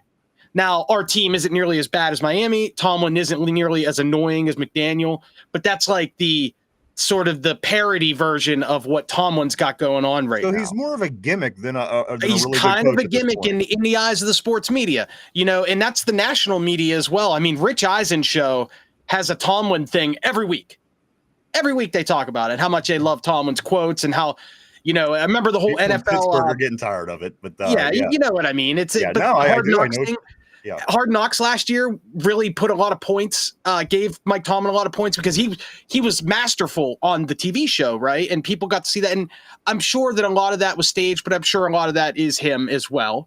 So it's not like this guy doesn't have great reasons to be here and why you can't like him. But I as really you said, wish that we could see more of him improving his football team. That's what needs to happen. Being the funny guy. I don't care about the funny guy. I don't care about his Tomlinisms. I want to know why this team hasn't gotten any better in 10 years. And that's why the Chuck Noll analogy was so great, because Noll wasn't a funny media guy, but he did have that back pocket thing of, hey, I won 4 Super Bowls. I was the only guy to ever do it from the head coach. So, you know, for him, you'd look back and say, well, you don't want to get rid of Chuck Noll because he has that. Mike Tomlin, you don't want to get rid of Mike Tomlin because he did have a winning squad. He is, very entertaining. He does say the right things, and he does have that Pittsburgh mentality. You know, that hard guy that gets. He has things you like. I want a guy that doesn't have to tell me jokes that makes my football team better. Sure. That's kind of the goal I'm looking at. But call me crazy. I don't know. Maybe I'm wrong. Maybe Mike Tomlin is a great coach, and I'm just not seeing it. But the record Derpy, does not imply. You're right, Derpy. Go ahead, man. I'm sorry. I was just gonna say if we lose to the Patriots this week, I'm off the Tomlin train. You'll do what? You're off the. You'll run a train on Tomlin? No, I'm off the train of Tomlin. Basically. Well, you were going to get a TJ Watt tattoo a couple years ago. How about if we lose to the Patriots? Now, hear me out. If we lose to the Patriots, you get a Mike Tomlin tattoo. Now, keep in mind, it's going to be. To lose to the Patriots is going to be a pretty difficult thing to do. They lost to the Raiders. Steelers can do it. That's what I mean. And at this point with this. This is how I feel how confident you are with the team, because again, why not? Let's do it. But no, that didn't cross your mind. So again, guys, we're going to learn a little bit more about this team this week. We're learning. We're not learning a lot, but we are learning a little bit every week. Let's jump back on the board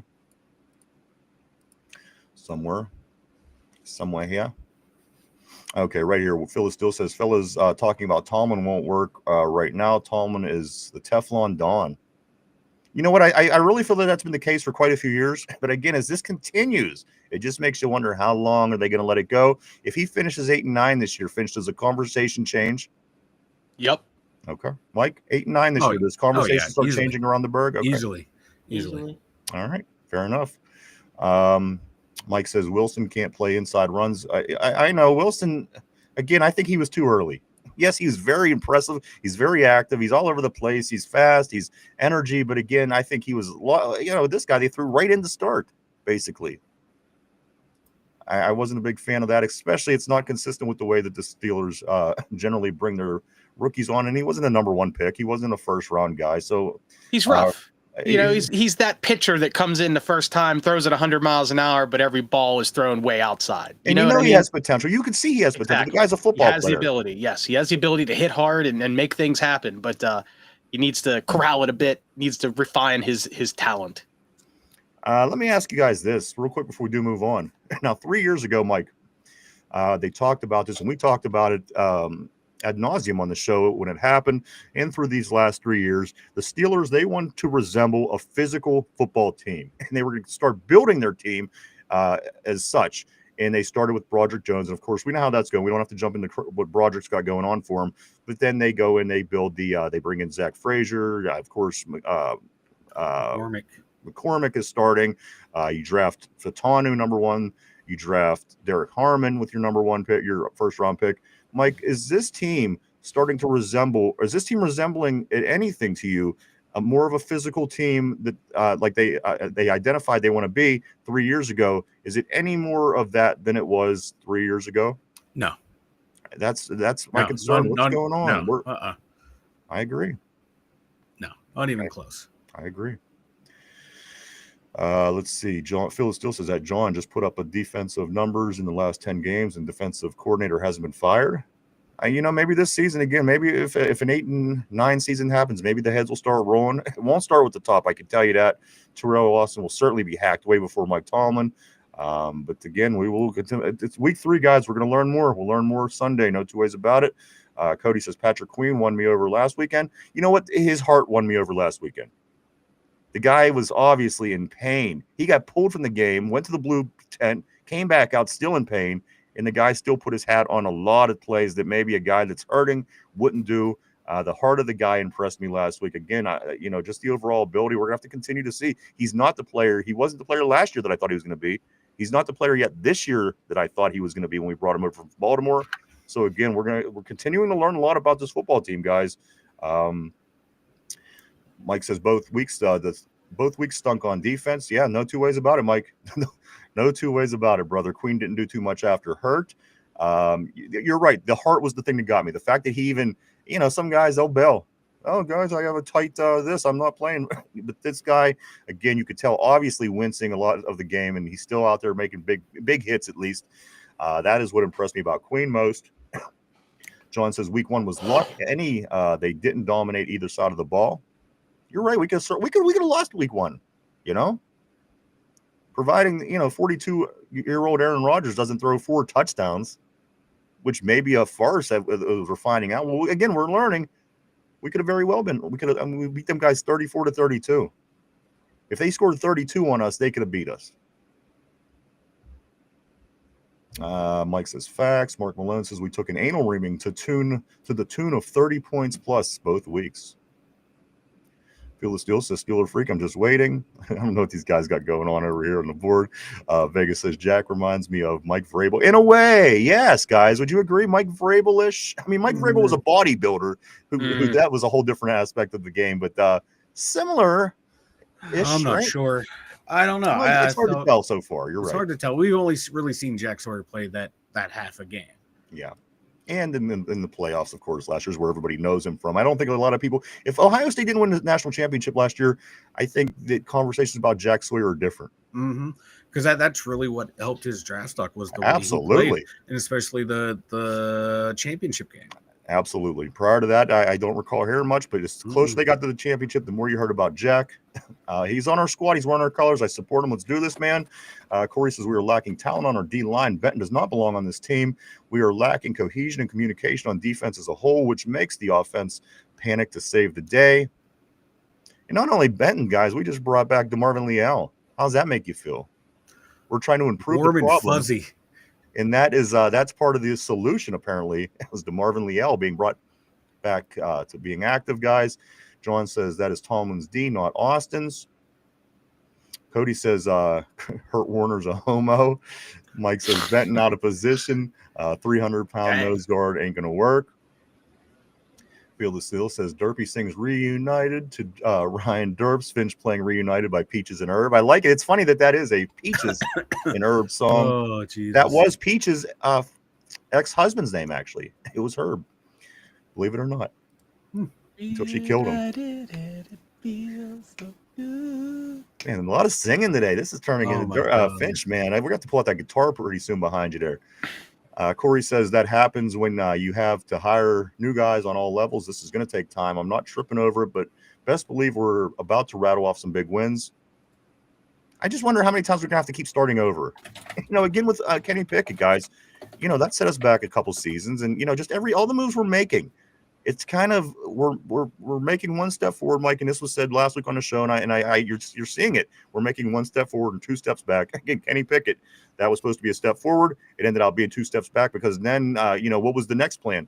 Yeah, we got to pick between Mitch Trubisky and Mason Rudolph and whatever, and it's basically a two-step back. And where are we at? We're here with a 41-year-old quarterback. So Plan A was Kenny Pickett. Plan B was the backups. We're back at Plan C. So again. That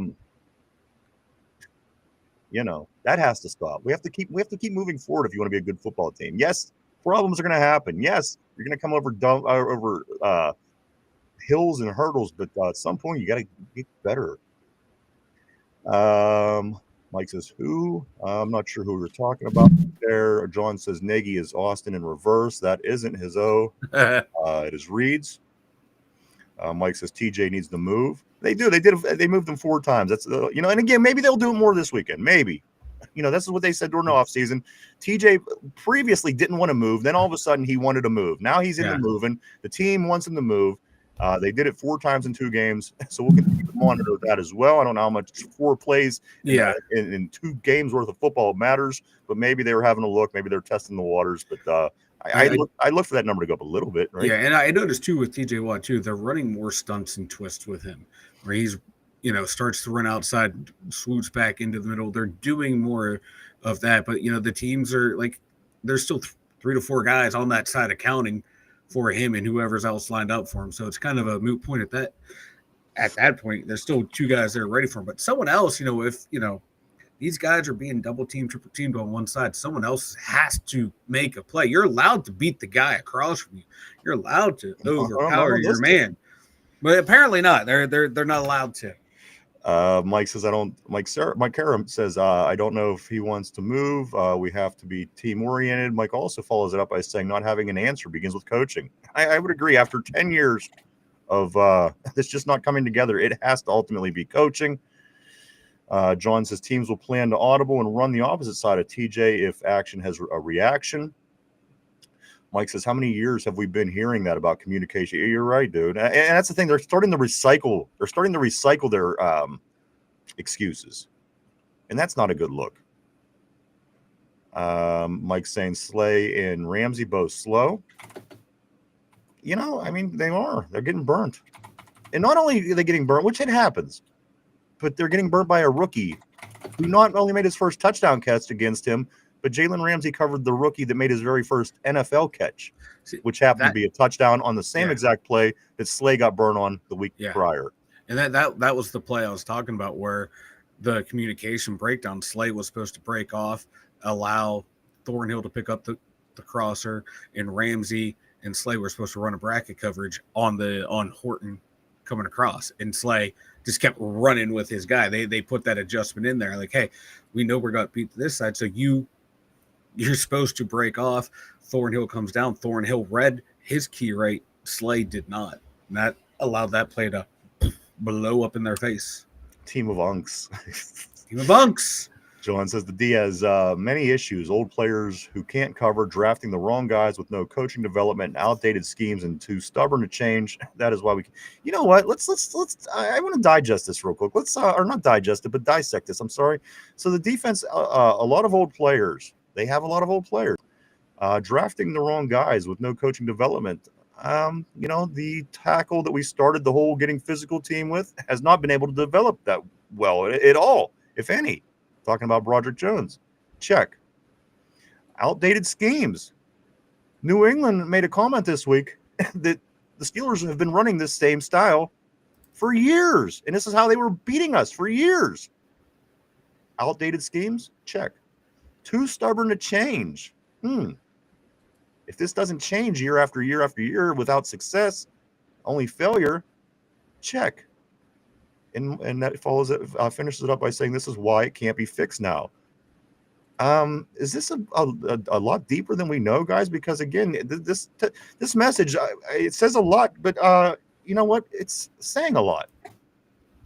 Am I wrong? Is John wrong? It's the same things we've been talking about year after year after year. So right, exactly, and something continues to happen year after year after year. You should be able to improve it at some capacity, but that's not the case. We're throwing everything that we could figure out into this, except for changing the head coach. We've tried everything to this point, and again, we're going to continue to try everything. Cody says, I'm not panicking right now. I bet we play like shit at the beginning of the game and play amazing at the end, which is the opposite of what we've been doing, where we play good at the beginning and shitty at the end. Mike Kara is saying none of them worth the bag. Cody's saying the one high safety coverage is bullshit. Mark Malone saying, yeah, they are completely on opposite pages. It's a coaching issue. Follow that up by saying Derpy has never spent a single day of his life in a decent physical condition. He doesn't realize you can still dominate at 32 years old.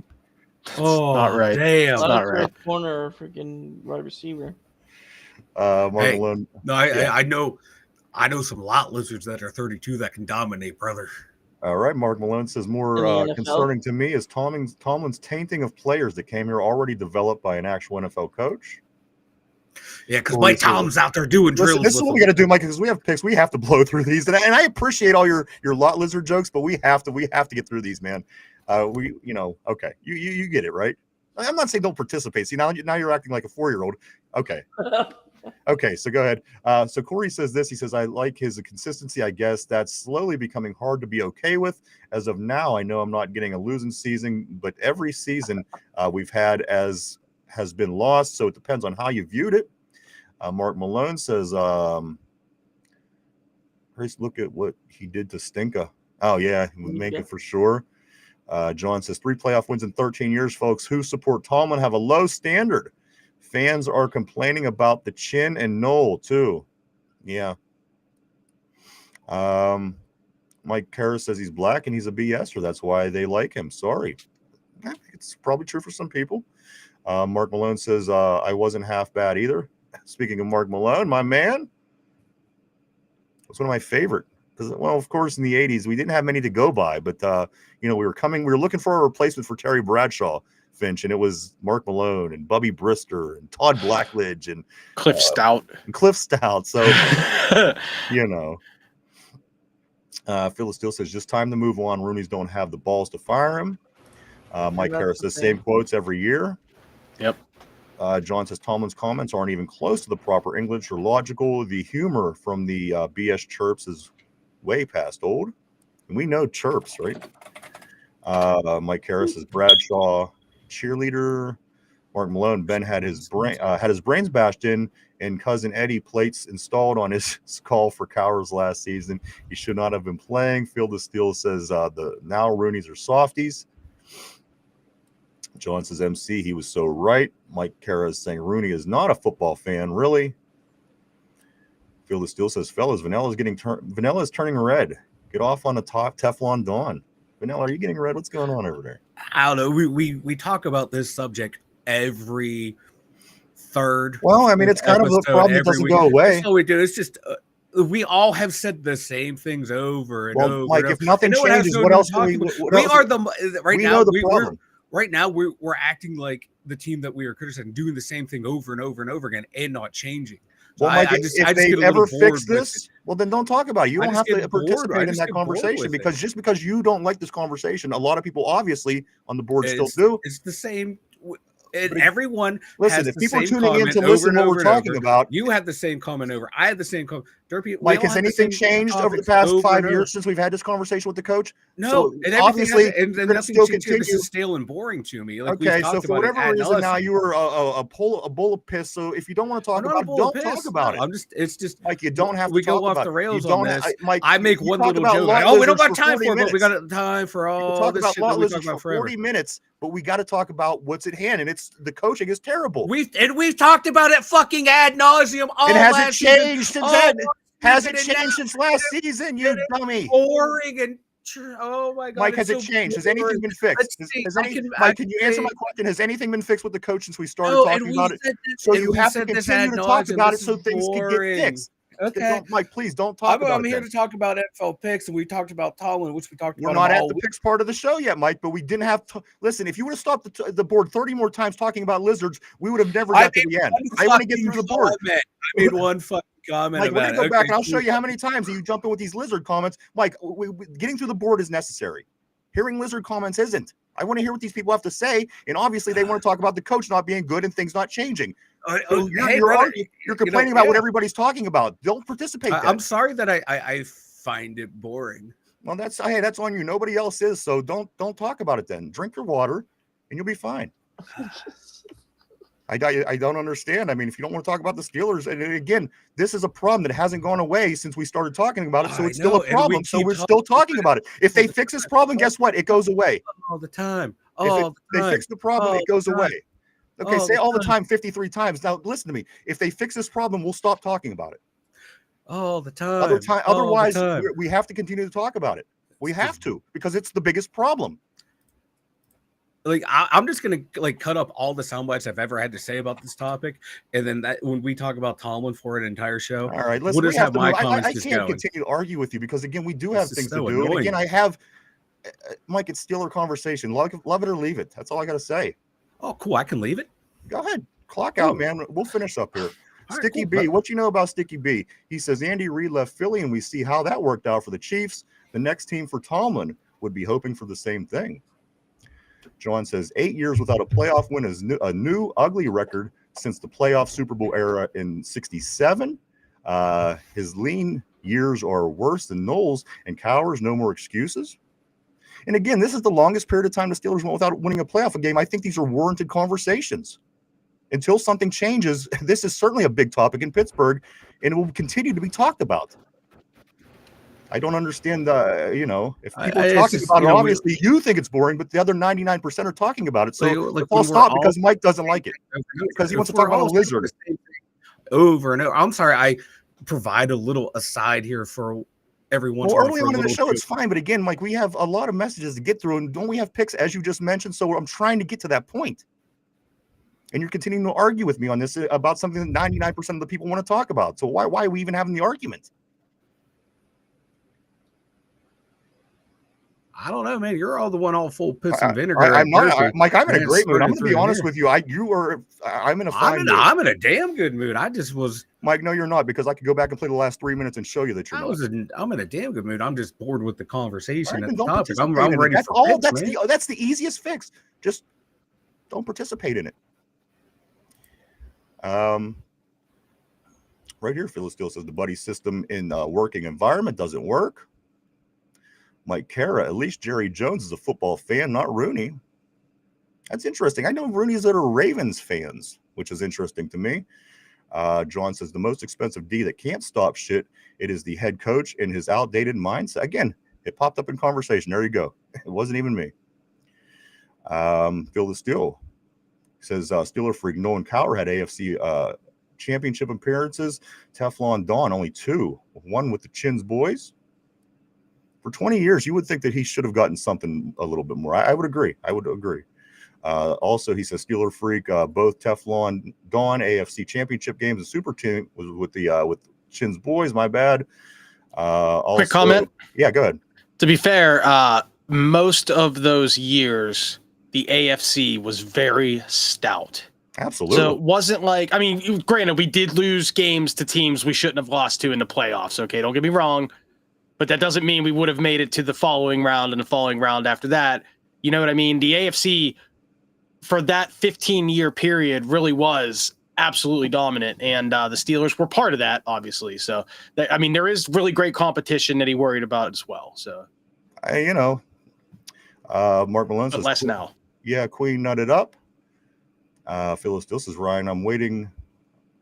I'm waiting comment to at John is waiting for the fire Tomlin chance at Hines, which is coming, but we're not going to be allowed to talk about it on the show.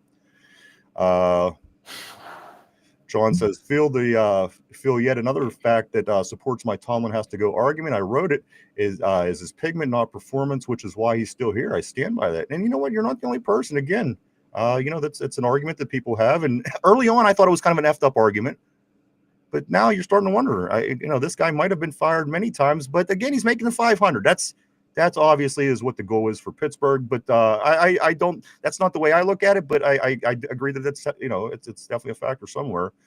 Corey says, this is why dream teams don't work, Ryan. When you hire so much talent, you have to also navigate egos, guys that feel like they don't need to be coached at certain points in their career. And you do see that. You see that in the NBA. A lot of times they build these super teams, and that team can't get it done. John says it's called the Rooney Rule, not the Jerry Jones Rule. Corey says on top of chemistry and learning playbooks, too much new talent can be just as detrimental to the team as not having enough talent, which sucks. I mean, you think to get better talent, you'd be better. It's just crazy it works out like that. John the talent has to mesh, though. That's the big thing, too. The talent has to be able to work together. John says Flores should have been the head coach. Then no one could make a race issue. Follows it up by saying the free agents had talent. They are old. They are living off their past resumes. But again, isn't Ramsey, isn't he living up to it with an interception already? The big tackle, the big hit in the first game that ultimately put the nail in the coffin, as they referred to it.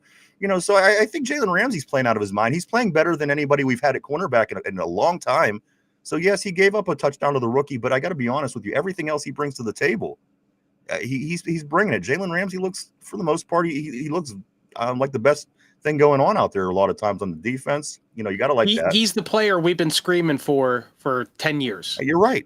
We've been looking for that guy, since Clark and those guys left. We've been looking for that guy, and he's finally here. We just need to find a way to build around it. Vegas says, look what Tomlin has caused. John says, fans don't change anything. They do have the right to complain, however. I agree. But when they complain the loudest, just tell me, it wasn't that, when Matt Canada finally got canned, they're a product. It's a business. They don't want their business to suffer. And did it ultimately make the decision? No, but when they got the loudest is when it happened, and Matt Canada was gone halfway through the season, which the Steelers don't do. So I do feel that it plays a part to some capacity. John also says, Mike, the issue is repetitive because the results have been the same since 2009, death by 1,000 cuts. And that's kind of what I'm coming from. I'm trying to get on Mike. I like Mike. You know that. I just don't, again, if everyone's talking about it, I'm not going to stop talking about it. That's all. Mark Malone also says, yeah, I definitely don't want to have the same comments over and over. It just keeps happening. Mike Kara, it's all there is to talk about. Tomlin stinks and the team shows the fruit of his labors. We hate it. So, I mean, this is something amongst the people here. Vegas says Ryan versus Thunder at the next WrestleMania in Vegas. You know what? I'm cool with that. Let's go to Vegas and get drunk and roll around on the grass. Like, it's the same thing we do here, except we would be in Vegas, right? Two drunk guys rolling around in the grass. Oh my God. And you could do a pro wrestling match and set it up where like Mike and Vanilla Thunder are split personalities. like Mike and Ryan are on the same tag team, but Vanilla Thunder is against them. So every once in a while you stop and you punch yourself in the face. It could be Mike and Vanilla Thunder and the Lot Lizard versus me and Mike. Oh, no. Lot lizards are not allowed. I was told they're not allowed. Lot lizards are out. John says, Mike, I think that is why I get frustrated with over-the-top positive, repetitive off-season comments, not grounded in facts and emotion. Also, Mark Malone says Trump needs to have a talk with the Rooneys. Oh, jeez. Phyllis still says the Stones are starting to speak. No politics, please. Mark Malone, nothing political about them. Mike Karras says Ramsey had a couple of good plays, but he got burned 1 million. I know, but again, who's doing much better right now? It's, teams throw at Ramsey. They aren't afraid of him. But you know what? I think because of that, John, I think he's going to get his interceptions. He's going to get his plays because people, maybe they do look past that because he's older. But I got to be honest with you. Again, the way the guy moves in the secondary is something that we haven't seen here in at least a decade. So I think that's encouraging. A couple more things before we do jump into the picks, guys. Here we go. A couple things. Right here, I'm going to start by saying, is Father Time ultimately right now what's wrong with this team? We brought in good players in any other circumstance. We talked about this before on the board. Is it just we don't have the young sprite players? We don't have there's it's a lot of older guys. It's some younger guys who's not quite to the level they need to be. And amongst many other things, again, you could give 100 excuses. Mike, is Father Time playing a role on this team right now to why they're not being as good as they should be? That's one of the reasons. Another one is we went way too fast in building this team. Yeah. Like, they should have taken the slower approach instead of going out and, hey, we're going to go get this guy. We're going to go get this guy. Like, they were certain to do it the right way, just building the team, getting some good free agents, but then they started to go overboard. Once we're going to go out and make this swing trade to get DK Metcalf.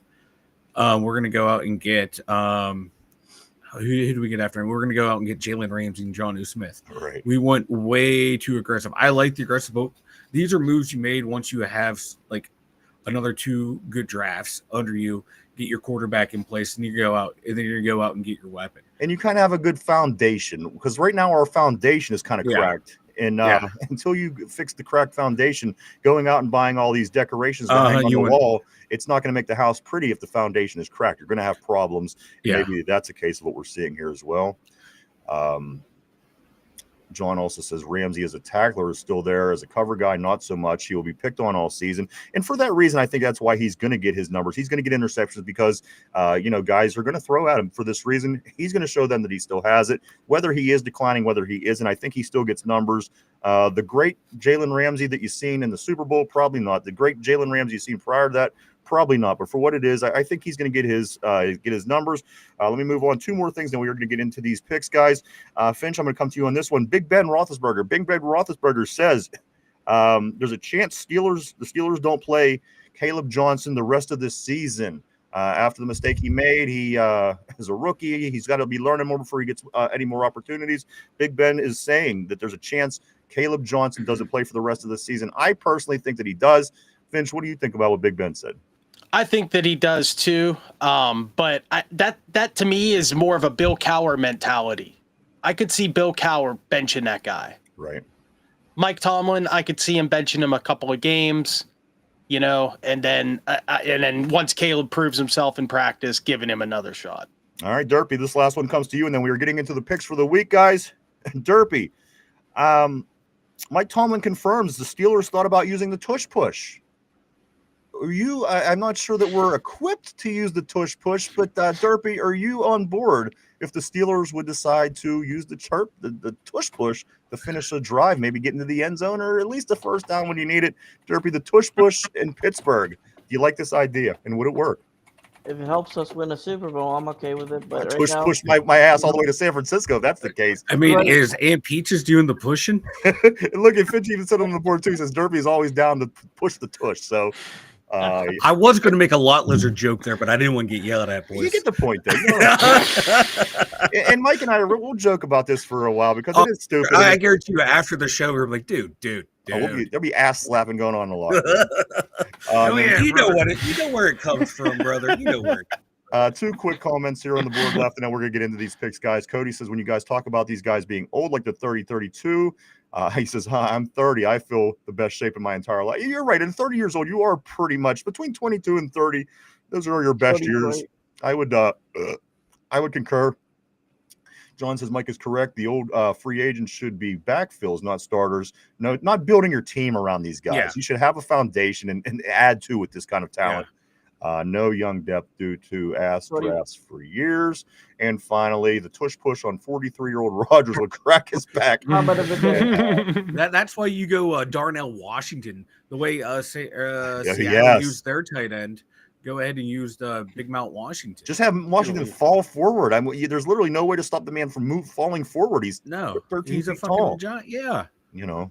All right, guys, let's get into the picks for the week. This is what Thursdays are all about here on the Two Dumb Yinzers, guys. So put on your thinking caps, Mike, Finch, Derpy. It's on. I know you guys already made your picks. Again, I seen Mike has his completed, Finch, and then Derpy sent me his. But again, for the the standardization of what it is that these picks are, the standard of the standard.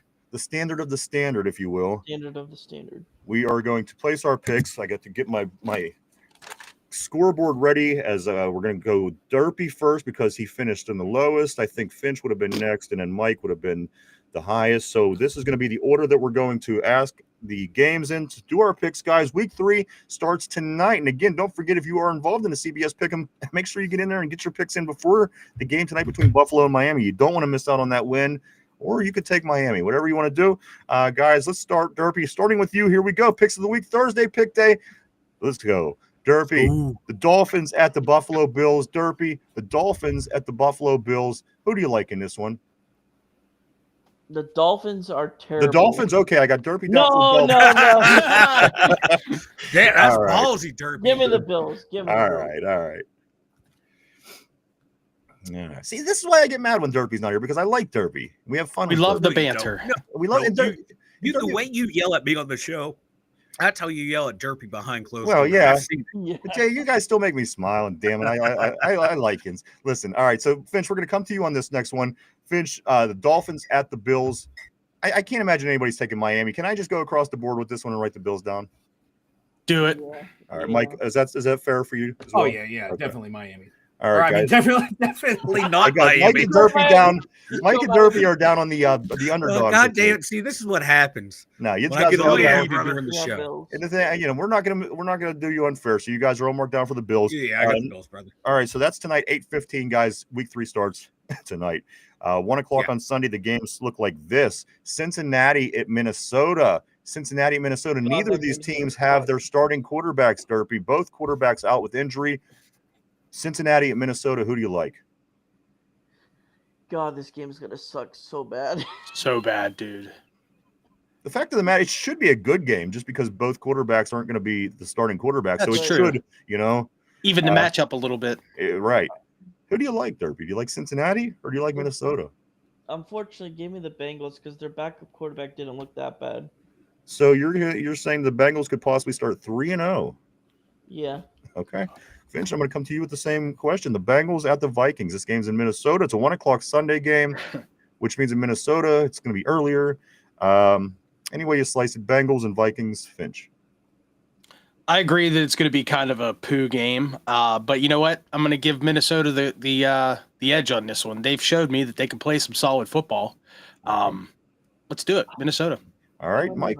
Michael, next comes to you. Minnesota is hosting the Bengals. Vikings hosting the Bengals Sunday. We got a split so far, a Bengals and a Vikings pick. Which way are you going on this one? I already had my picks in, so I'm keeping with what I had. I'm going to go with the Minnesota Vikings. I do like the Bengals backup quarterback. I think the Vikings just lost their starting running back, I believe. Yes, he's out. Yeah, I didn't know that before I made my picks, but I made my picks. They're staying there. So give me Minnesota, but it wouldn't surprise me if Bengals win. Like I said, Bungles are going to bungle, dude. I don't know. I know, but I do like their backup quarterback. I think he's an underrated backup quarterback. And as Corey's saying on the board is this, he's saying Vikings at least have a defense. I think the Vikings are just an overall better football team. Again, I agree. This team went, 14-2 last year. Yep. Again, Cincinnati has 2 really good wide receivers, an offensive line and a defense that really need a lot of work. Again, And Minnesota has the home field. I mean, you got to give them the home field too, All right, guys, on to the next game. Third game on the list here is the Houston Texans and the Jacksonville Jaguars. Guys, this one is an AFC South matchup against two teams that aren't that good. Maybe Houston could make a little ground this year just because they have decent players in position. Jaguars, they seem like a lost cause. I'm going to come to you on this one, Derpy. It's at Jacksonville. The Texans at the Jaguars. Who do you like? Give me Houston. Jaguars are the Jaguars. All right, Finch. Same question to you. The game in Northeast Florida this weekend, the Houston Texans at the Jacksonville Jaguars. Jacksonville. Give me the Jaguars.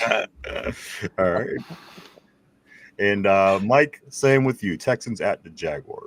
Give me the Jaguars. The Texans O-line sucks. They're doing a disservice to CJ Stroud, and the Jags have an exciting pair of young edge rushers, and they're going to keep Stroud under pressure all game long. All right. Now Cody got Houston on the board. So I see 4 picks. 2 of them went to Houston. 2 of them went to Jacksonville. Let's move forward, guys. Another AFC South matchup. This one here is a little bit more interesting because the number 1 overall draft pick in the NFL draft this year, Cam Ward, will be at home taking on Danny Dimes, the best quarterback in the league. I'm going to start with you, Derpy. Colts at Titans. Danny Dimes, baby. All right. It's kind of hard to go away from him at this point. Finch, I'm going to come to you.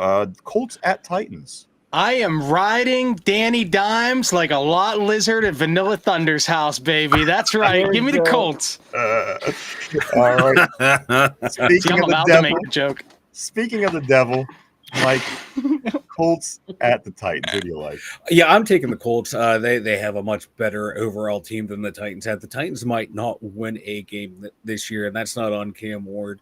That team is just god awful. Like I said, the Colts have got good players. Give me the Colts. Mike, and you know what? You really hit a good point earlier. A lot of these teams, they draft these guys so high, these quarterbacks, but they don't have a team in place. Yeah. So what are you going to do? You're going to get this quarterback's ass kicked for the next 3 or 4 years as you're trying to build. Then his contract comes around. He doesn't like it there anymore. He wants to go elsewhere.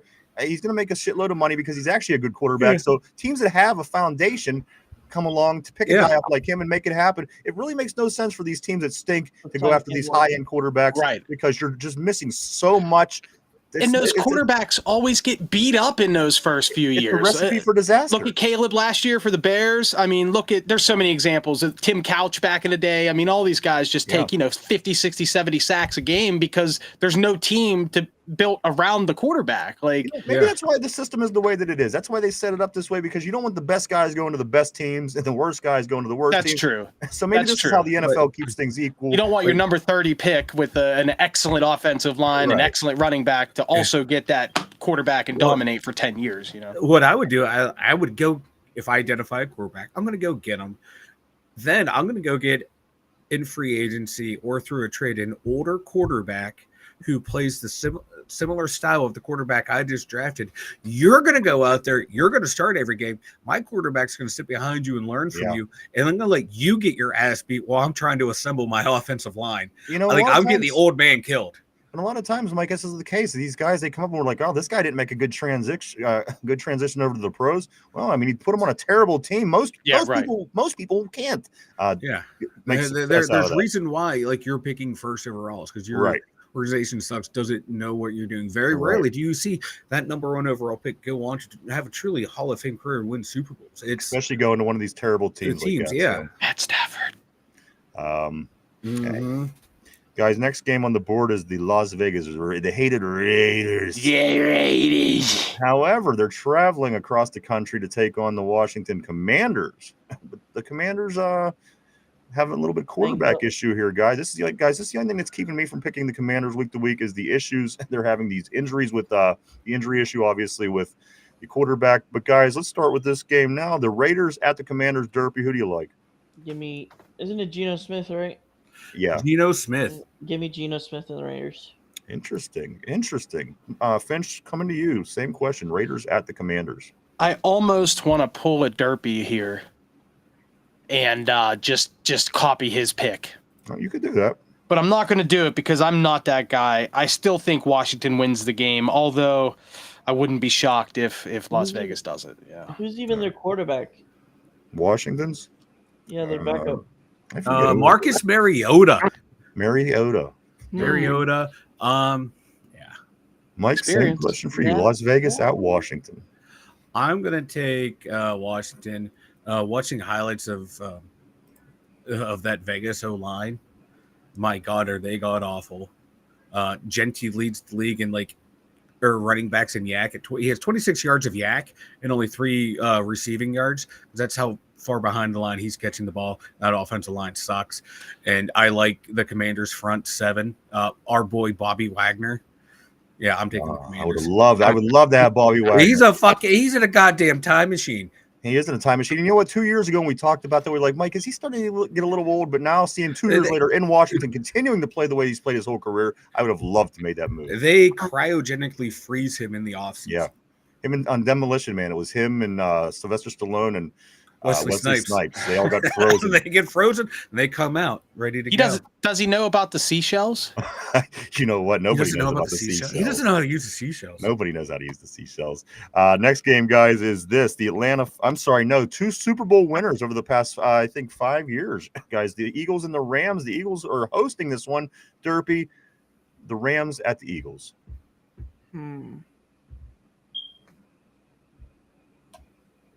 His alarm picked, or his chirp picked the Eagles. Yeah, but who do you think? I think his chirpy picked the Rams. I think that counts. Who do you like? This is a good game. This is a big game. Cody on the board saying the Rams. He's leaning toward the Rams, and he also he also says Wesley Pipes, man. Give me the Eagles. All right, Philadelphia on Derpy. Fincher, Philadelphia hosting the Rams. Who do you like in this one? I am taking the Rams. All right. I got to tell you, whatever happens in this week's picks, whatever happens to Derpy, Finch is going to be the total opposite. I think they literally picked one game with the same team so far. And I'm not doing it on purpose. That's just my picks were already put down. Yeah, it's wild. Mike, same question to you. Rams at Eagles. I think this game is going to be a tight game, but I am going to take the Eagles at home. I want to see A.J. Brown not get thrown to. All right. Hey. I want my man to be out there reading self-help books again. You can see it in his face. He wants to say something, but he knows the team's winning. And it's just being the good, loyal soldier, keeping my mouth shut. We're winning. The frustration's boiling over. He knows as soon as it does happen. As soon as they lose heat, my man's going to be like, let me read my passages to you guys, what I'm feeling. So we have to go to the other terrible South division, guys. This is heading over to the NFC South. Derpy, the Falcons at the Panthers. I mean, I know which way I'm going on this. But again, these are 2 teams that aren't that good. Atlanta on that one, as they did, but they won last week. I didn't think they were going to. Finch, who do you like in this one? The Falcons at the Panthers. I'm taking the Falcons on this one, guys. And Mike, same question to you. The Falcons at the Panthers. Not leaving the East Coast, just kind of going up the border there a little bit. So you're sticking with Atlanta as well? Yeah, I'm taking Atlanta. All right, guys. There's nothing to say. 10 next years game for the Panthers. This one here, I think, should be a no-brainer, but let's see how it goes, guys. Green Bay at the Cleveland Browns. Green Bay Packers at the Cleveland Browns. Derpy, now I know that you picked the way of the Browns sometime because I know you have family members, unfortunately, who are Browns fans. Which way are you going to go this week, Derpy? It's the Packers at the Browns. Packers. All right. No hesitation there. Fincher, same question to you. Packers at the Browns. Give me the Packers by a lot. And Mike. Yeah, I'm taking the Packers. They might be the most well-rounded team in the NFL. There's just some games that I go the whole way across the board and I write the answer before Ian's guys even feel it. I do. They're favored by 7.5, by the way. On the road. On the road. Yeah, I got the odds up right now. 7.5. They're favored. But I do have to ask because I know Derpy goes that way sometime. All right, guys, a couple more bad teams. The Jets at Tampa. I mean, they're not really bad because I like Tampa Bay. I think I like what they have going on. The Jets at Tampa Bay. The Jets at the Buccaneers, Derpy. The Jets are screwed without Fields. Give me Tampa. All right, Baker Mayfield or who's the Jets backup? Is it Tyrod Taylor? Tyrod Taylor. Tyrod Taylor and Baker Mayfield. Is Baker playing? I thought Baker got hurt.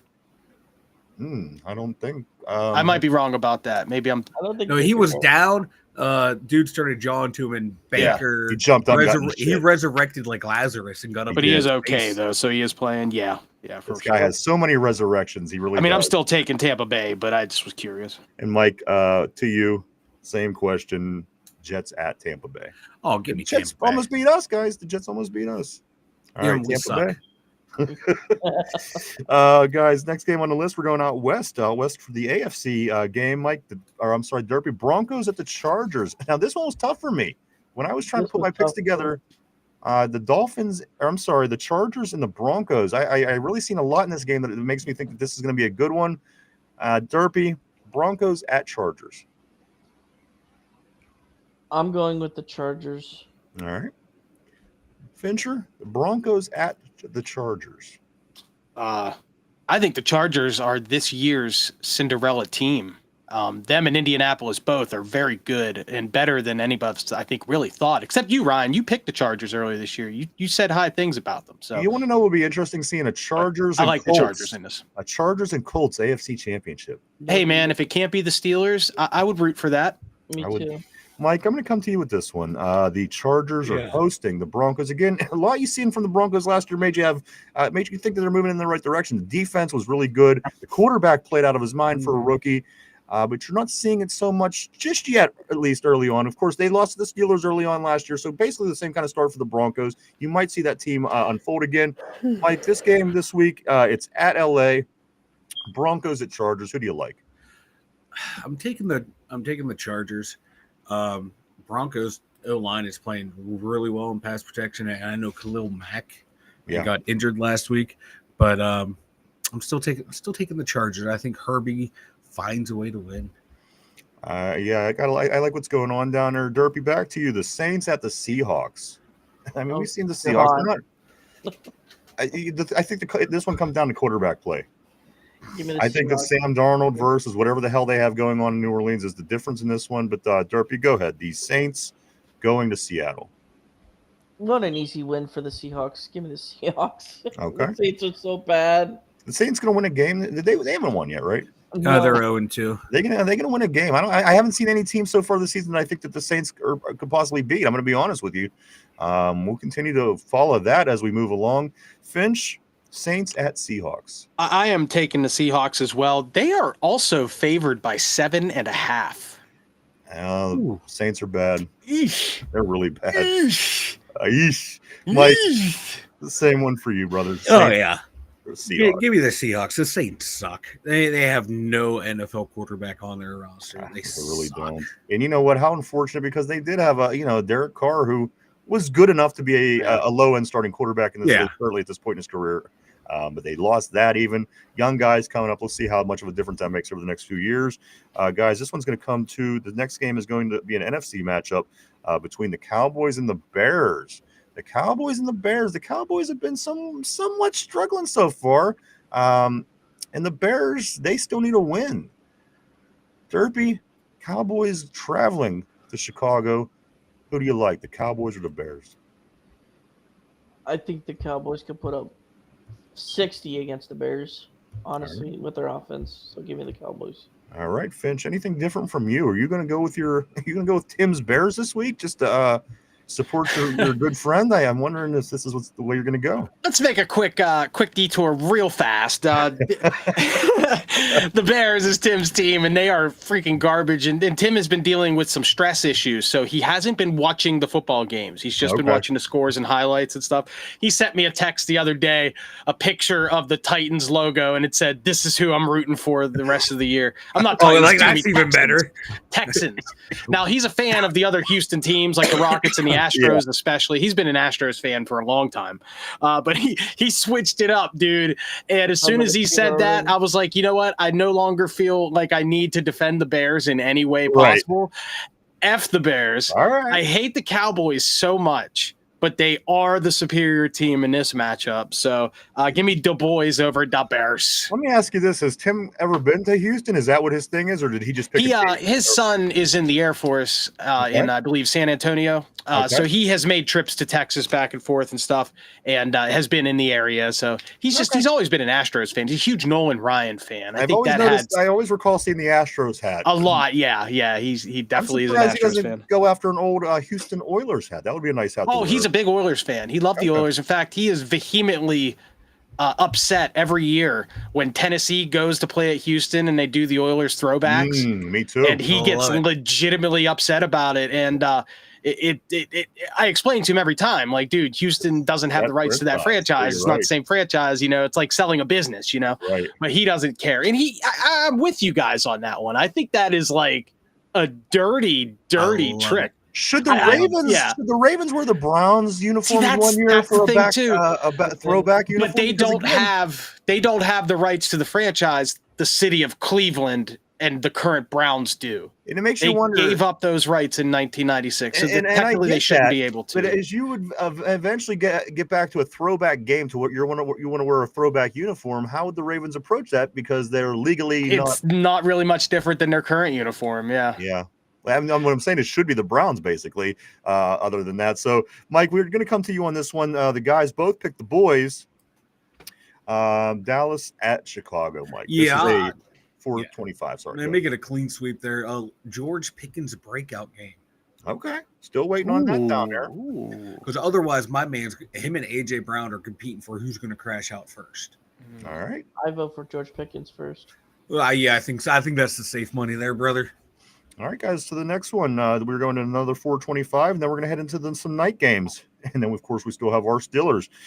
Guys, the last afternoon game, 425 start is an NFC West game. This game is between a Cardinals team that's looking okay and a San Francisco team that's pretty banged up and probably not as good as they should and could be. Therapy, I'm going to come to you with this one. Arizona at San Francisco. Who do you like? This is rough. This is a tough one. I struggled with this one.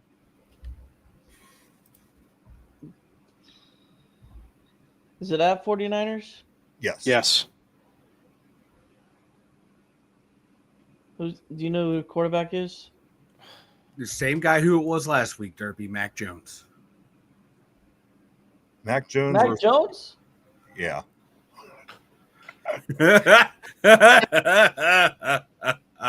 Glad I wasn't the only one there, brother. Yeah, give me the 49ers. Mac Jones right. isn't that bad. I thought you already had your picks in, Derpy. You just got to read them off a list. All right, Finch, to you. The Cardinals at the 49ers. What's going on? I think the Cardinals are definitely the better team, but the odds are 1.5 favoring the Cardinals. But I think San Francisco is going to win. All right, I like them. But I'm back. Mike, next comes to you. The Cardinals at the 49ers. Give me the little midget. All right, Arizona. Okay. Interesting. Hey, that's how you win the game, man. You play to win the game. Sometimes you got to go with the not so popular pick. Hey, guys, unlike Derpy, I'm actually reading my list. Guys, we are on Sunday night games. This game is going to be between the Kansas City Chiefs and the New York Giants. The football Giants, guys. This game is between the team that hasn't won yet. And did the Giants win? No. 0-2. So somebody has to win a football game this weekend. Derpy, is it going to be the Chiefs or is it going to be the Giants? Ooh. Give me the Chiefs. All right. Finch, are you going to struggle that much with that one as well, or are you going to go with the Absolutely not, because I understand that the Chiefs still are a very good football team who just haven't put it together yet, whereas the Giants are nowhere near being a good football team who will not put it together anytime this season. So Chiefs by a country mile, please. All right, Mike, to you. A couple Kansas City Chiefs picks so far. The Chiefs at the Giants. Who do you like? I can't. I would get a tattoo on Derpy's forehead if you picked the Giants, actually. Because I'm taking the Chiefs, but I think it's going to be a whole hell of a lot closer than people think. The It Giants, was a good one with the Cowboys, right? It came down to and the But Chiefs. the Cowboys are a decent team. The Giants are not. But that's what I'm saying. The Cowboys only beat the Giants 40-37 on the last kick of the game last week. Yeah, it was Russell Wilson going, fuck it, Malik Neighbors is down there somewhere. And oh shit, no, he was not. They have a good defensive front. Kansas City struggles against that. They don't have a passing attack. They really don't have a run game. The defense isn't what it once was either. I think it's going to be a tough game for them, but I think the Chiefs pull it out because the Giants aren't the Giants. They're just, you know what's funny? We all have different opinions on this, but we all have the Kansas City Chiefs winning this game. Yeah, but I don't have it like, it's automatic. I think there's a really good chance that there's an upset in that game. I'm not. All right, good enough. You know what? After again, they only lose 40-37 to the Cowboys, Mike. Yeah. Again on that last last kick of the game. So I guess won that game. And you know what? The Chiefs are 0-2. I think the Cowboys suffer from that play to your competition thing too. That the Steelers absolutely. There's some teams that don't, and there's other teams that just do. And the Cowboys and Steelers just deuce.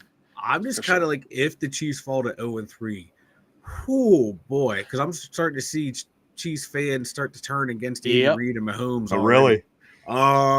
They're doing deep dives into player analysis and draft. We're gonna see a lot more new Colts fans pretty soon, I think. You know what I'm saying? Like some bandwagon jumpers moving east. The Danny Dimes bandwagon, I think. There is what you're trying to say. Riding that Danny Dimes, baby. Let's get to this Monday Night Football game. Last year, I think this was the biggest game of the year. Yes. This year, from what I've seen so far, I don't think this is going to be a big game. Matter of fact, I think one team is head and shoulders better than the other team this year.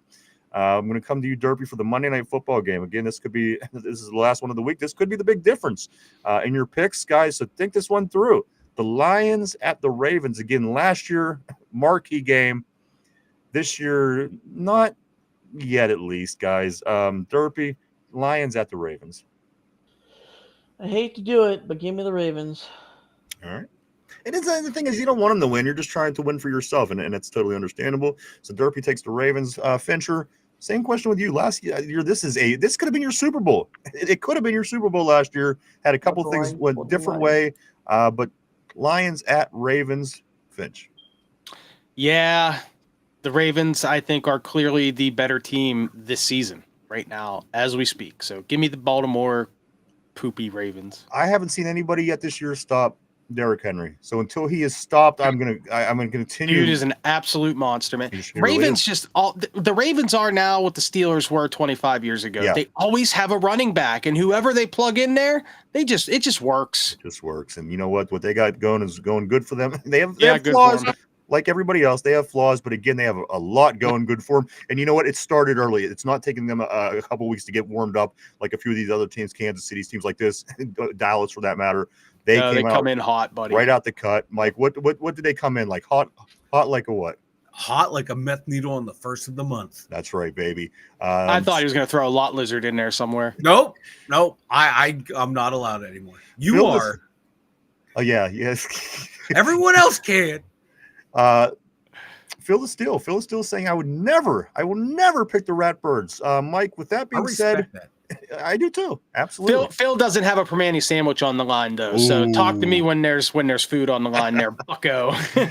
Mike, we're gonna come to you for this. You're the last one on the Monday night picks. The Lions, the Ravens. Watch the Detroit come and win this football game, which again I don't think they're going to. But again, this team won a lot of football games last year. They were looking very good last year. If at some point they could get off the schneid and play like they did last year, this is a good game. Other than that, I don't know, Mike. Everybody's got Baltimore at this point. Are you going to take the Ravens or are you going to take the Lions? It's in Baltimore. Yeah, I'm taking the Ravens. Detroit did not look good week one. Yeah, they look solid, or actually damn good week two, but they're playing against the Bears. They're playing against their former offensive coordinator. Who are the real Lions? Because that's what I want to know.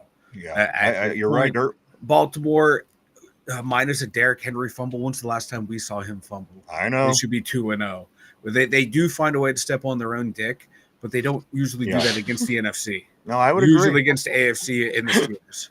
I would agree. And you know what? Remember who they played the very first game, and remember how that game went. They played Buffalo. These other teams, guys, Yeah. they're not around to playing good teams yet like this. Yeah. The Ravens are seasoned. They're ready to go. And again, I think with the exception of Philadelphia, those are probably the two best teams in the league right now. I hate to say it for either one of those teams, but again, I like to be real. And I'm seeing Philadelphia and Baltimore at this point being the two strongest teams in the NFL at this point. Whether that changes or not going down the road, we don't know. But as of right now, everybody's taking Baltimore in that game, guys. So what we're going to do, we're going to circle back around. We have the Steelers going to New England. This game requires your pick and a score. Derpy, that score is going to dictate any tiebreakers and decide any tiebreakers. So I'm going to come to you, Derpy. Pittsburgh at New England, Sunday afternoon, Gillette Stadium, Foxborough, Massachusetts. Who do you like and what's your score? Give me the Pittsburgh Steelers, but I could see the Patriots winning just because I'm picking the Steelers. Pick But one, dude. Give me the Steelers 28. Hey, there it is. Steelers, what was it? 28-10. 28-10. Total of 38 points for your tiebreaker. Finch, I'm coming to you. You look like you have a lot going on there. You have stats, you have numbers, you have papers, your hands are writing. I'm truly buying into the fact that you're really focusing on your teams that you're picking. Derpy takes the Steelers by a score of 28-10 in this game. A total of 38 for his tiebreaker. Finch, what's your call? First off, this is just my picks, and I'm writing down what you guys are picking. But I got the Steelers this week, 34-24 for a total of 58 points. All right, 34-24. Total of 58 points. So you are etched in stone until Tuesday when we pull this sheet back out. Mike, Finch has a little bit higher of a score, but closer of a game. Derpy's is not as high, but a bigger margin of a win for the Steelers. What is your thoughts and your predictions for the Pittsburgh Steelers at New England Patriots Sunday afternoon, and what's your score? 32-21. We are going to see a run attack. We're going to see a pass attack that is going to leave us salivating, wishing that was our team. Give me the New England Patriots over Pittsburgh Steelers. I've heard all week how we suck, and I'm going with it. And you're I buying seen into it too with my own two eyes, brothers. All right. And until they win again. And a very similar style. I see Phil right at the top. Mike has a similar pick. Mike, he has the Pats. He's 23 and the Steelers 13. A 10-point game. You got an 11-point game. Yep. So roughly the same train of thought. It looks like Cody has the Steelers 28-7. Cody, I hope you're right. I would take a loss on this board. You know what? That would feel great if that ended up being the case for the Steelers this week. Crisp and clean. Oh yeah, because this is the kind of game you want that to happen. Again, it's not going to happen. You know what I mean? Minnesota, there's going to be a lot of things going on, and it's going to be festive in Ireland next week. They're going to be playing at 9:00 in the morning here. So this will be a great game for the Steelers to pick it up and look like a good football team. At least an improving football team along the way. So we are all set, guys. All the picks are in. All the tiebreakers are in. Mike, after I tell you this bit of information, we're going to jump right to the website. The Pirates, they get swept by the Cubs. Surprise, surprise. They're off today. They start a series. Get this, guys, tomorrow with the A's coming to town. Guys, we just might win some baseball games, but that is until tomorrow. Mike, why don't you tell everybody about the website? The2dumbyinjures.com. Check it out, everyone. We know what's all over there. We got the merch store. We got all around our social media links. And Vanilla Thunder's Dumb Thoughts, where lot lizards are allowed to be talked about freely and openly. So check it out at the2dumbyinjures.com. Oh, yeah, brother. This week's column all about lot lizards. Guys, question of the day. This is going to be, go check it out, everybody, www.the2dumbyinjures.com. A lot of cool things. Mike does a lot of work over there. Go check it out. Guys, today's question of the day, today's trivia, no different than any other day of the year for us, especially football season, is how well you know your enemy. How well do you know your opponent? This, of course, is no different. It is the New England Patriots question, guys. Here we go. And this kind of relates to something that we talked about earlier in the show. So here we go. Derpy, Mike, Finch, put on your thinking caps. Everybody on the board. I also do want to say that Corey did take the Steelers in a 3-point win, 21-18, which could good pick, Corey. Could very well be what it is. Guys, it is a good pick. So here we go. Question of the day, guys. Here we go. What year did the Patriots change to their current logo? They're going to be wearing the throwbacks this weekend, the red jersey, the white helmet. the emblem. Think in your life, what part of your life it seemed like that new logo was there. Think it over, guys. Again, one more time. What year did the Patriots change their logo to the current side face flying Elvis, I think they actually call it, logo? Think that over, guys. We're live 5 days a week right here, Monday through Friday, 11 a.m. to 12 p.m. Eastern Standard Time every day right here on the Tube. Guys, so question of the day, what year did the Patriots change their current logo? I think the only one that this would be difficult for, just in the way of life experience, would be Derpy, because he was born in the 90s. Guys, so again, with that being said, what year did the Patriots change to their current logo? Derpy, I'm going to start with you. We're just going to stay with the same pattern. Derpy, what year would you think that was? I mean, it could be a bit, it's a guess, obviously, unless you know. Phyllis still seems to think that Finch and Mike, Finch and Vanilla, or you know what? I had the browser up and I shut it off. If you look at the camera, you could probably see the light leave my face. Well, Mike is the peeker. He's the Google peeker. Vanilla's not the Google peeker. So Vanilla's like feels the sickness coming on, boys. So I was kind of zoning in and out of the question, but I think I got the gist of it. Look at him. You look worse than you did 10 minutes ago. I really do feel like a sickness coming on. I'm sorry, boys. No, you're good. Derpy, let me start with you. What year do you believe that the Patriots changed to their current Flying Elvis logo on their football helmet? I got 2000 on the board from Cody. I got 99 from Corey. I got 96 from Phil. Derpy, what do you think? And you were alive all those years. You were a 96 baby. So what do you think? No excuses. On the Tube. What do you think, bro? I'm thinking 99 or 2000. So it's one of them. So give me 99. All right. Finch, I'm going to come to you with the same question. Again, different opinions all upon the board. And so far with Derpy, question of the day. What year did the Patriots change to their current logo? My memory serves me correct. They definitely had the old Boston Patriot for the 85 Super Bowl, and they definitely had Flying Elvis for the 96 Super Bowl versus the Packers, if I remember correctly. So it was somewhere in the middle, and I honestly don't remember. I don't think I'm old enough to remember them actually wearing the Patriot, which means that they would have changed it around 90 to 93. So I'm gonna guess 92, because that's about the time that football really took hold with me, and I do not remember the Patriot anywhere other than like old NFL films. So your final answer is? I'm gonna go with that 92. Okay. All right, locking you in. And Mike, finally, I have a 92.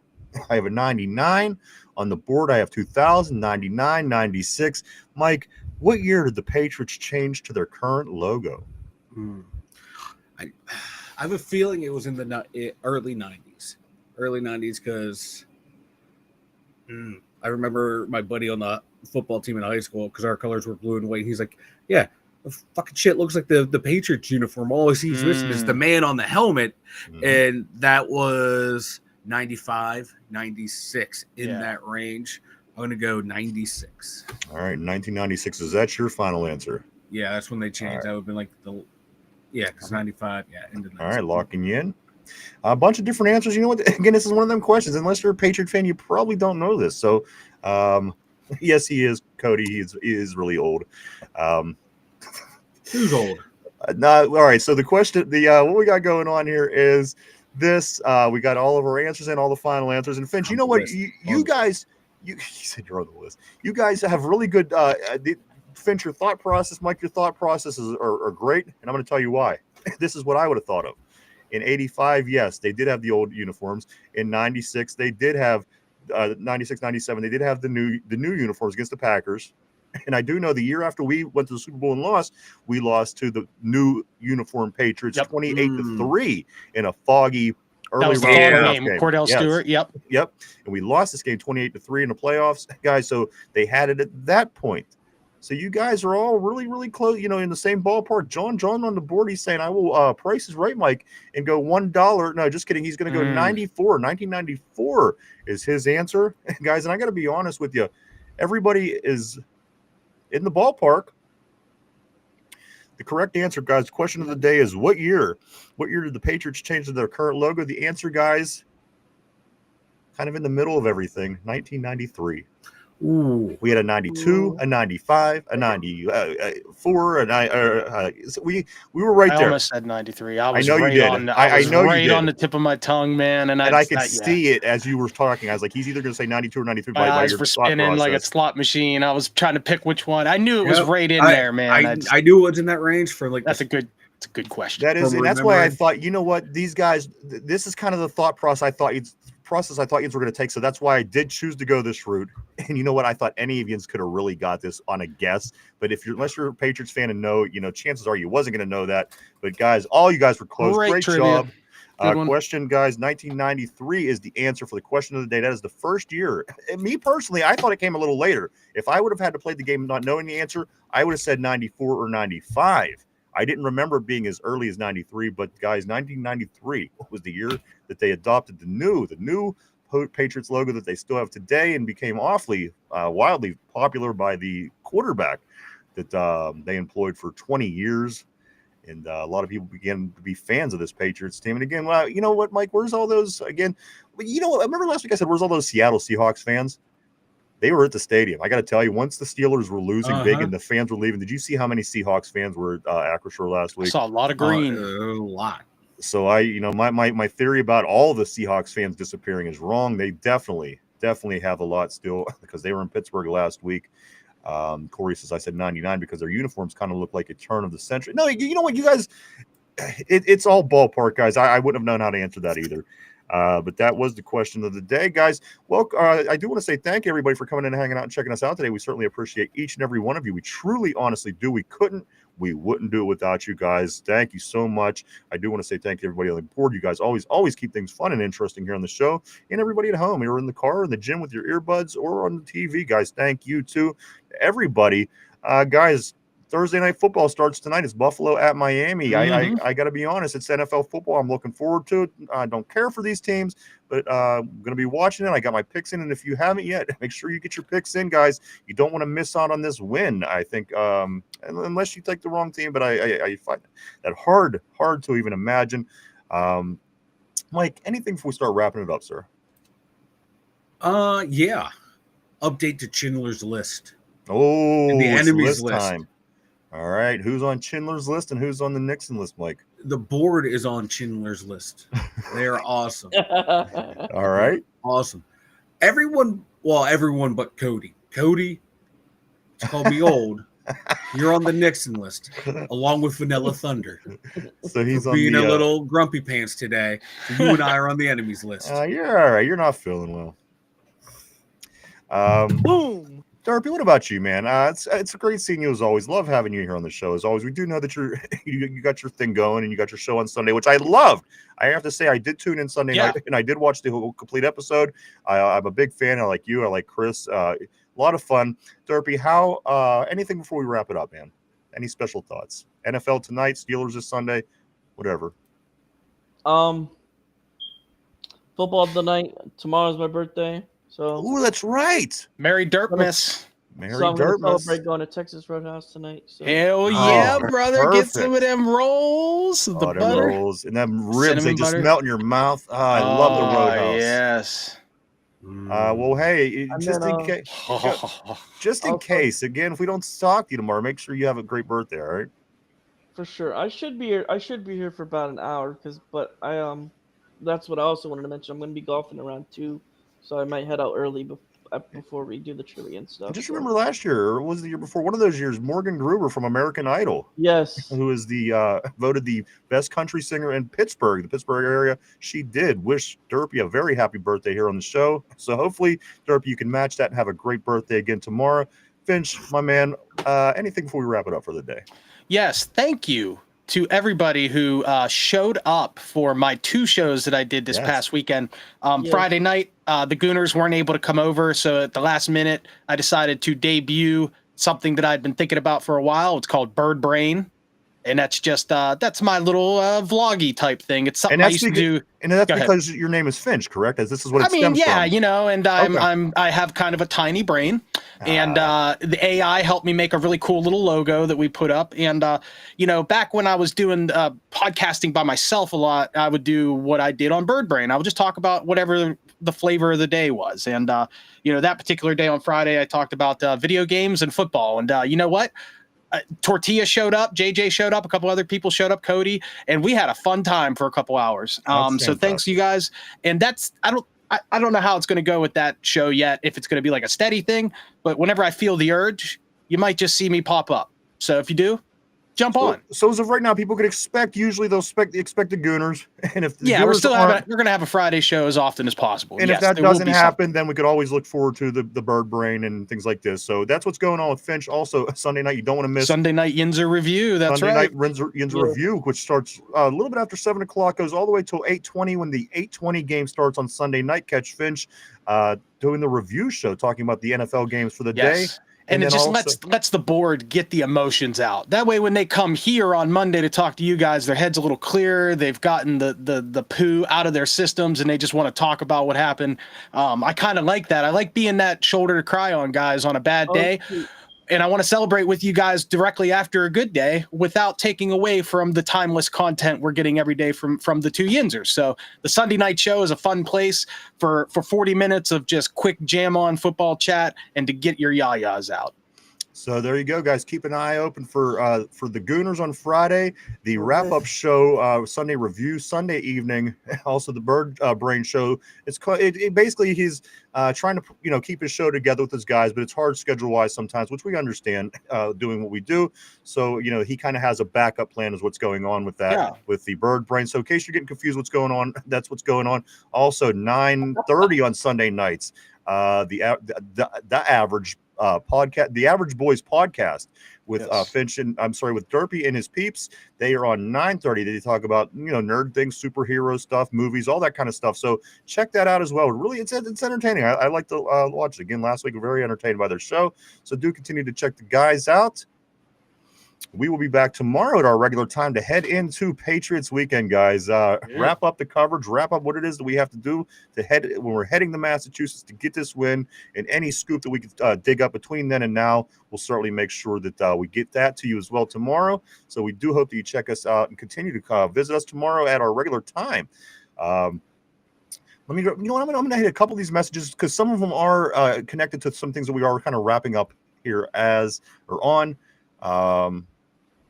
Here we go. Vegas says, have a good one. I hope y'all only picked winners. It's funny because I kind of hope everyone else picked losers because I want to win, but that's just me. Mike picks against the Steelers, so I have to obligatory say I hope Mike loses. You know what? I'm going to go one fair. lower. I'm going to go one lower here. Phil Steele says, cheer, and Derpy, give Ryan a kiss. Phil Steele Kiss says, and no, make up. Derpy, give Ryan a boom. Okay, that's what he meant to say. Boom, boom. Cody says 80,000 fans got up and left the end of the game, and TV was wild. It was COVID quiet, and I think that's what John was saying there with his earlier message. He says, it was bad when the local camera crews don't scan the Steeler audience. It was bad. They had numbers there, no two ways about it. Vanilla also Phil still says Vanilla. You could turn that list, you could take that list, roll it up, turn it sideways, and stick it straight up your Rudy Poo candy vanilla ass, is what is being said by Phil is still on the board. But you're on the good list, Steele. You're on the good list, brother. You're on Schindler's List. That's the good list. Also, Corey says, I'm going to email you guys for some podcasts. Yeah, please do. We're certainly more than happy to help you. And also, once you get up and running, we want to include you on the Two Dumb Yinzer Media Network channel. So keep us up to date as well, because as we are rolling more shows out on the channel, we would love to work with you, Corey. So I cannot wait to hear some things that's going on with your conspiracy podcast, which I'm really into. Also, I do say, and here you go, Derpy. Cody says, happy birthday, $10. He gave you happy birthday. We will send you $10 out ASAP. I can send that to you right after the show. But from Cody, so make sure you tell him thanks, Derpy. $10. Happy birthday from Cody. Thanks, Cody. Thanks, Cody. That's awesome, dude. And then Corey says, holy smokes, Derpy's rich. You know what? He's heading to the Roadhouse, so extra money in your pocket's always a good thing. Nice. Phil still says it's my birthday too, Cody. I like the strategy. And then finally, Cody says, that's a lie. We still talk shit, but it's nice to do twice a week. So you're right, guys. It was wonderful. It was a great day. Awesome pick day. Awesome Thursday. Again, hope to have everybody back tomorrow. Getting ready to head into the weekend as we wrap it up tomorrow here on the Two Dumb Yinzers. If you haven't had a chance yet, go to any of our social media pages. We are all over the internet, guys. You can stop at Facebook. You go over to X, formerly known as Twitter, Instagram, Threads, and even TikTok, guys. Stop and hit the follow button and keep up with what the Two Dumb Yinzers has going on a day-to-day basis. And finally, guys, if you haven't yet, hit the like, hit the sub, and hit the share button down below. It helps us out greatly, and we appreciate it very much so. Guys, I think that's going to be it. Let me grab Corey here real quick. He says, my first 4 episodes are posted, with the first episode dropping every Friday at 1 p.m. starting next Friday. That's awesome. Nice. We'll be get in touch with you here real soon. What's the channel called? Give us a little bit of information right now so we can kind of check things out as we're going off the air, Corey. And then he also says, sorry, I meant to say the first episode dropping next Friday. New episodes every Friday after that. Send up some information on the board here in the last a minute or so, and we'll check that out for you. Also, Feel the Steel, peace to you, sir. Again, thank you so much to everybody on the board at home. Thank you, Feel. You guys are awesome as always. I'm gonna give Corey a couple. Give him 30 seconds here to see if he wants to throw something up on that. Otherwise, we will be in touch with you. Again, I would love to have you on the channel as well. You've always been a great friend to the show, and we appreciate you. Guys, so again, happy birthday to Derpy for tomorrow. Happy birthday from Cody to Derpy. Got a present. And again, Derpy, hope you have the best birthday ever. You're getting a new microphone on your birthday. That's exciting. So good things happening for Derpy. And again, the Pittsburgh Steelers traveling to Massachusetts to play the hated Patriots, who we didn't hate 30 years ago. But you know what? We hate that damn team now. Yes. Cody says, don't drink that. It's the podcast. Guys, it's a conspiracy theory podcast, which I think is a very clever name. Don't drink that. So check that out. We'll get more information as it starts to roll out, guys. Again, we hope to carry it here shortly on the network. I'm sorry, guys. Anything before we roll? Derpy, speak now, forever hold your peace. All right. Finch, anything? But you didn't speak now. Derpy, go ahead.